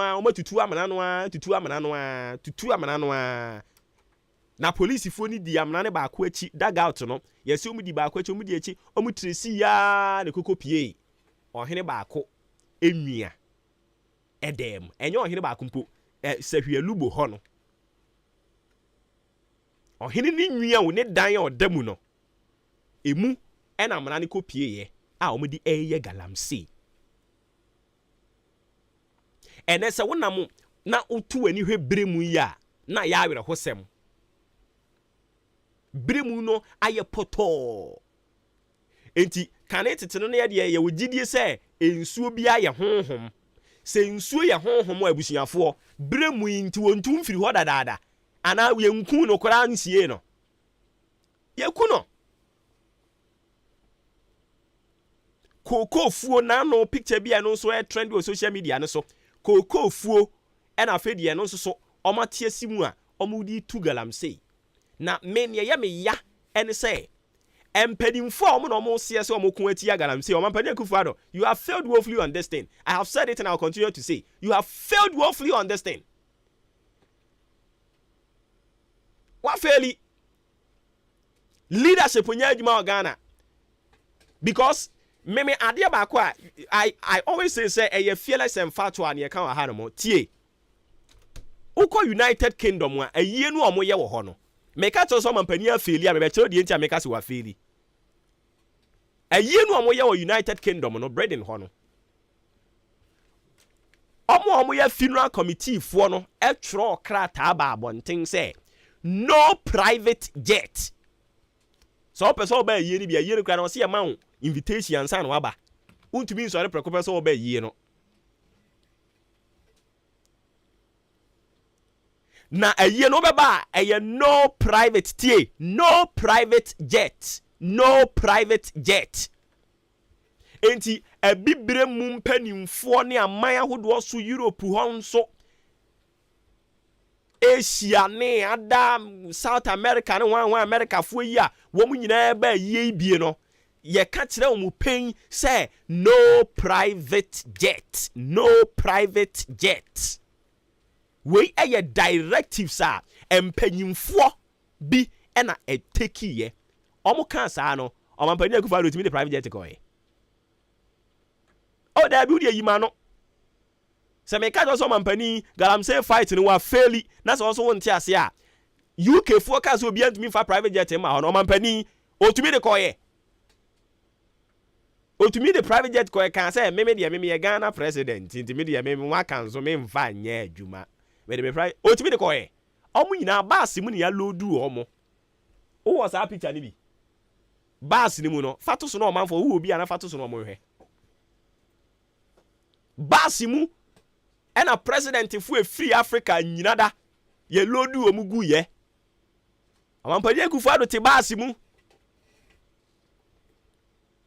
Kenya mampanyini anansiam koyi no William Ruto so wan no wono so te bass ni mu bi enyo no nko a obi bia o ye part of the Commonwealth a okọ ayi ni bi no mu nyina president fu ni nyina including oburoni ni bimpo no mu nyina tete bass ni mu adentia eye directives a leadership bi e de baaye etini wan ka so mampanya kufuado yet so keen to the fight against illegal mining na sa video bi ebe ba abonten party hia sika ene sa niema na ekokokoko so no otimi take action be pem ne gala ayi excavators makoma 500 ene beto odwa sa ayira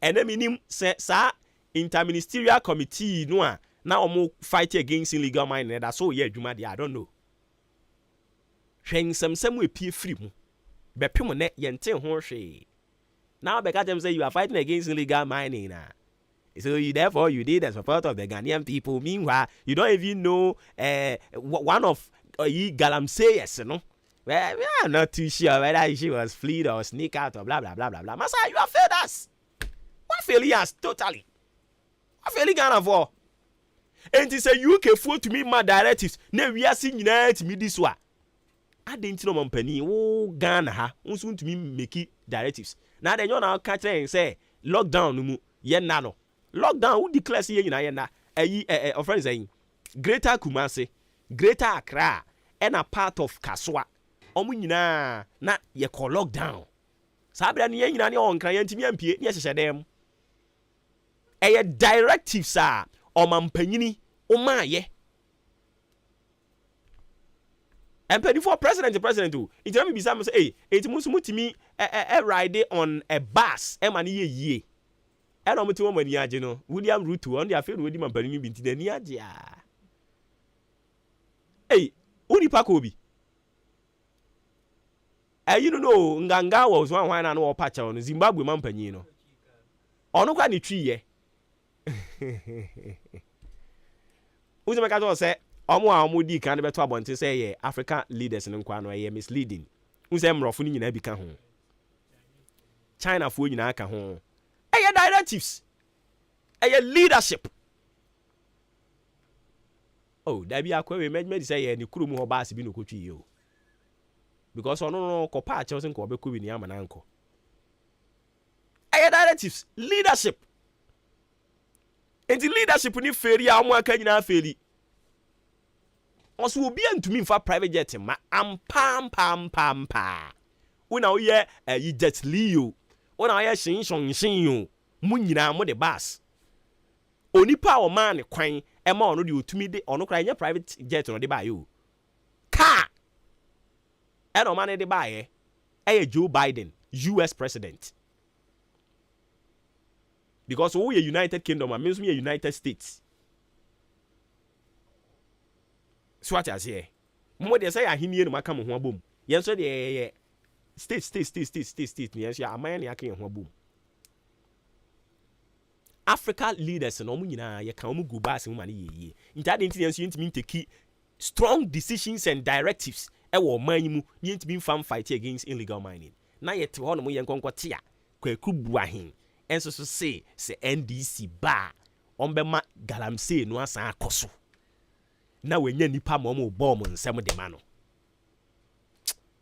oh eradi nyankopon ma menken kan mo messages ne kakra na fe bi ma okwan na wonso bra mu bi ne yen sorry so endra ya ma won ambam ntene ye ma okwan ne ntem na wonso so atumi aba obi be say gracious me some of the things ni bi wo hwa ya na ya werɛ ho enti mu ama join on Facebook no yempanimfo no African leaders ne emruni no omu nyina ye kan mu gu baase mu ma ne yeye ene ye say ye mu pack private jet nsisi ho na mu fa bus omu te ase fa ye ma ne yeye e obi na ma sa directives no enso ko mu kuro mu no ma man ahodo mu a omu ntimi ma directives obrempon buzi a keep up the good work ye da say Amisco Spelele enso de bi di Africa so ade aba Obo empenimfo bi aba so yate Master Red Kaswa ono so di bi di aba Amuani Fita enso e di bi e di aba Abusunya ma memra wo ho na won so fa wo de e fabra Fellow citizens, I ask you to be citizens. Citizens, not spectators. Citizens, not subjects.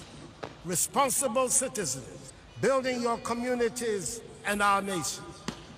Let us work until the work is done. Repacho A 0201 944 485 and a 0554 820 910. And running numbers here the AD Juma. Nti onso so betumi aba and a messages no so betumi dia fa 0594 841 044. Ayi pe who go say the truth nyum no efa to mu mame na fe yenti mu nsem kakra first caller aba homa ne so ba che odi ni be akase free Obuoba Maakye majo so nampo mu yede mpa che onyame adum o fo bu se ni ye aja fu se ni mpa che yenti o emo pa wi di my right yeah that's it Obuoba meti go do ni dey afie to dey ebe din o ebe dey papa the company for ni na almost won bi almost say into ase okufu ade into ase omu nyina say won bi ebe dey na ade na ase etu ase etu dey ebe dey obeka okro Obuoba o ti won obeka ma o tata makro egutu oh akwai se ejuma wo yentira eja obe na dey yeah that's it eja fu say ni mo bi nto aso odi ni be akase free Eja. Obuoba fi to say. Pacho yame adomo na wonso boko na o na go kaza. O waden ye hu pa. Ala pela mo abaso. na janse hu nsema owo kan de ya femo also uche opposition party sani tia ba ka se omo de omo ba omo trust no maye ese de man to ni ka se me pacho opposition party meka hwe eye individual or opposition party nim kwaku bu ahen why this is go ni friend this ka what ebano wa ka se omo ba omo ye it is what ka se oba oba dia ese wunye serious say ese Ghana for plata mama mo Ghana for high and to abama this year ye wo or how ye be twemu o mai no enye o how ketwa ifo na mo moni nna ho ye na tuna kan no woni nna ho na se we da waka no be enye ye nkadi ye ti obi a ene ye ja ya kan o se de o mampani wo tie ne mabu na yifo ensem tinene o da maka tie buburi nyina ene ye butu kura ye go so ye je pa na mi se da ye na ye ma na o mo kotem o ma tomu no ma no mo to mo eni ye nyana ni fo de ye nti obi ano o mo de de mo ti ano no de mo ban de ye da se o mo de wo mo de da so ma obi ntwa so ebi me pa cho di me ba kasa free hello me pa cho di me ba kasa free good morning yes sir Bacho baby I want de wo ho twe ho kakra ma me a odi ni me ba kasa free ababa cheme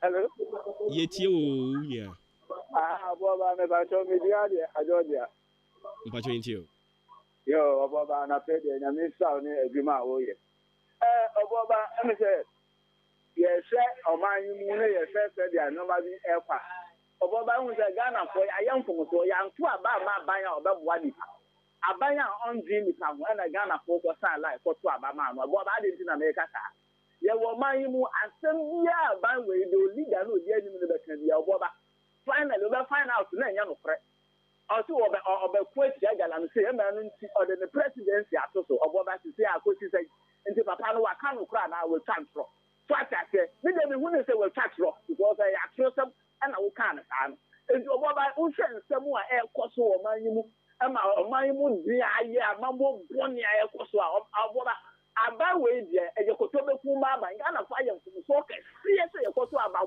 boni we de ma amambo aba fu we o ta ko na se aboba wo ma ye na ya di nfu aba ti aba we e ya pa mu nfu ko na 2024 yeah that's it nyame enhira won so me ba cho di me ba ka se free me ka cho free mi na me ka se free a chance mpacho intio Bekacho, say the whole world. When you're for your toss second, I know correct. Me pacho me nka ho asem wa ha. Why? Thank you. Odini be be akase free. One. Yeah, that's it. Oh, Boba, me asoka kra me kafa amapasa mo kana. Ate mo se morning be fa, anya dia be fa.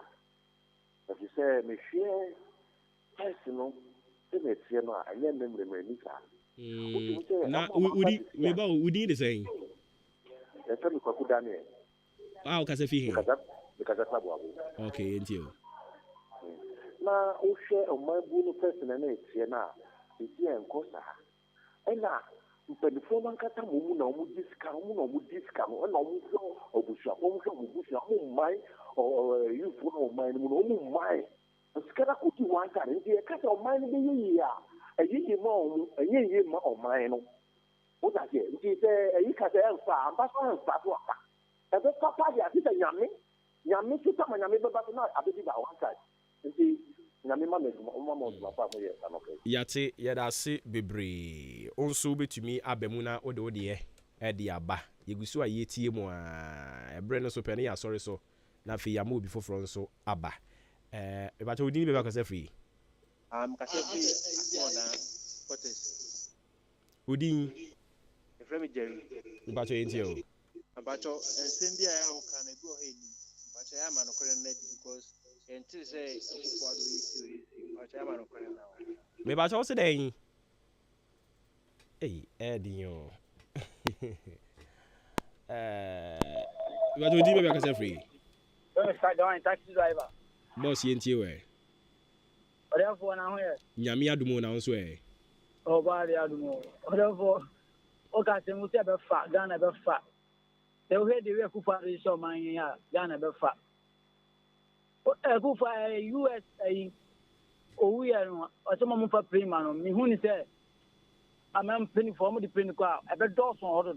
I'm a Dawson, a bed Dawson, it is all shame, let me send the album, my back, off back, tie back. And yes, I can't complain there, be a bit media call. And some of the quiet Ghana, Africa, a Dawson, or be a pray quiet, your man move there. A baby, you will be me, smart. Okay. You want it. Yes, so yeah, that's it. Stagger the honor so Eddie Eba and Rana, your friend back on today, man, till your kind you. What's the new walker? Or your bear into one cassette, me, but you didn't be a free. MT Jankara, Cassetta Kamabwa, Walker's wine. Pacho into you. Amen. I will tell I had my eye.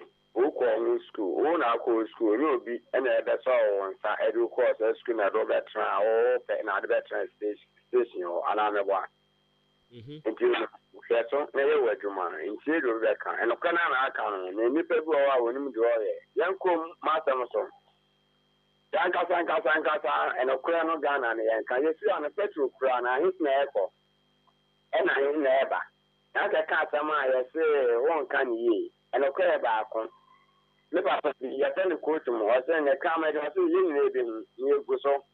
Yes, we are not finding living with him, so only Yammy at my baba. Yame and Kawan so, oh, if I told Ubi to me about you, so I have a course on a fee. Sorry, so 0201944485 and 0554820910. Me pacho, Bowinus Mammy, na yinti in your macra.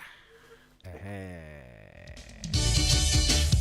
country where I come from, the truth is ironic. Just like animal farm, justice mean inequity. So who go say the truth? Who go say the truth? Christian can say silence. Islamic leaders, silence. Kings and queens, silence. Traditional leaders, silence. So who will say the truth? Truth for justice. We are the workers who come for the call. Now by area, why no better? We are the workers who come for the call. One guy's out, yeah, why no better? Who could say the truth? Truth for justice. Who could say the truth? Truth for justice. Oh, you need it to not see what's I see so. Now your friend on a nine come out. Ghana ADCA Obuoba Ofori Amanfo Emamo Ate Ediba AHENKAN933FM. Everybody was afraid. And when you nan to my cottage at night, once my boy dumping one and but who go tell the truth? Nanai or say me. Because everybody is afraid. And you may dekeke. And you may dekeke. But will be a force will ring my main fan. But you didn't make us free. Hello, Baba. Yes, sir. Pacho, good morning. Good morning. Kufia Pony, Atima. Boss, Pacho, you. Boss, Pacho, you. The Pacho. Me ba na masa said that and I mean me ready dey because from crazy so but me ba ya for friend me person me who asem na ni so kakra na me kira magin eh we e dey exam ko akire biem ya brobro nsem bebre so okay and I would yeah me ba to say man for friend me kan me dia ha me Obuoba the part of you say Ghana o man ti e be ye pa Yeah, we GDA now we need GDA. Oh, Yamin be ye. Yeah, never my ye. Now, you two and penny for so they are. Yeah, MVP for any area, and you. If you had the Empire, I say a chance don't Germany Mahama. No man to be the answer 2016. President said in a Roman city. nei na na se yɛ tisika so nti ɔba ɛna sɛ sika no sɛ tu afa wie mu sɛ so ayera wɔ Ghana ho yɛ sɛ adura yɛ de bɔ mo ase anɔpɛ no sini kotobi ete Ghana aduro ketewa a ne yɛtɔ no 40 Ghana no ɛne ete Ghana nti yɛ de Akufo Addo ɔne ne mpanimfoɔ yɛ ɔma ne yɛ de yɛhwɛ wɔn na 2024 no ɔmo nya ahoboa yate yenso yɛdase yɛmfa ɔfrɛfo bi abiem. Someone want to help you. Now the person become your top. Christian can say silence. Islamic silence. Yeah, Dio. Okay, Mami fasted and confirm Abuafo wa Mwadaro Mama Suimu. Ami edi jumedi edi ebre wo. Udi ahinkan kwame yeboa. Adwempa hene Kofi Mensah ka obike kwame Asante na Billy Man. Yenda omu nyina ase. Where the go get so confused one who go say the truth. Mami kinkai this last message na fame sorry so I say good morning Mr. Ofori in regards to our Galamsey issues until our political parties, that is the NPP and NDC, will stop politicizing the fight against it and let the people know the long-term negative aspect of Galamsey, then the future of Ghana to fight against illegal mining is still pregnant and not know the time to deliver. Ample for bright the free or down in Quanta. Lady or day thanks so much for coming through with it. Ample for bright. Yeah, that's here. Ciao, down Quanta for you now. So once again, a happy, glorious birthday going out to you. Oreku, it's your birthday today. Live to be 93.3 and beyond. Ebushia Fremi Obuoba Ofori Amanfo, the Commander General and Sroja Bakwa Yaka Kotoku Mayor. Nyanko poya ademo wachele bese na hia na mom owe number on na eko yie no na watwe adwen asisu no aboy abaso na yanko yie nso saa pepepe wotwe adwen siso na eno nso so watenetene yen na wate ase ama yen se ye nipa die ye nipa na efom ye nipa enso ena ediche nyanko poya ademo a ye wone da se chena omi nyina hwe ho so yie na eden ya Yesu obesan ba. Good morning. But who go tell the truth?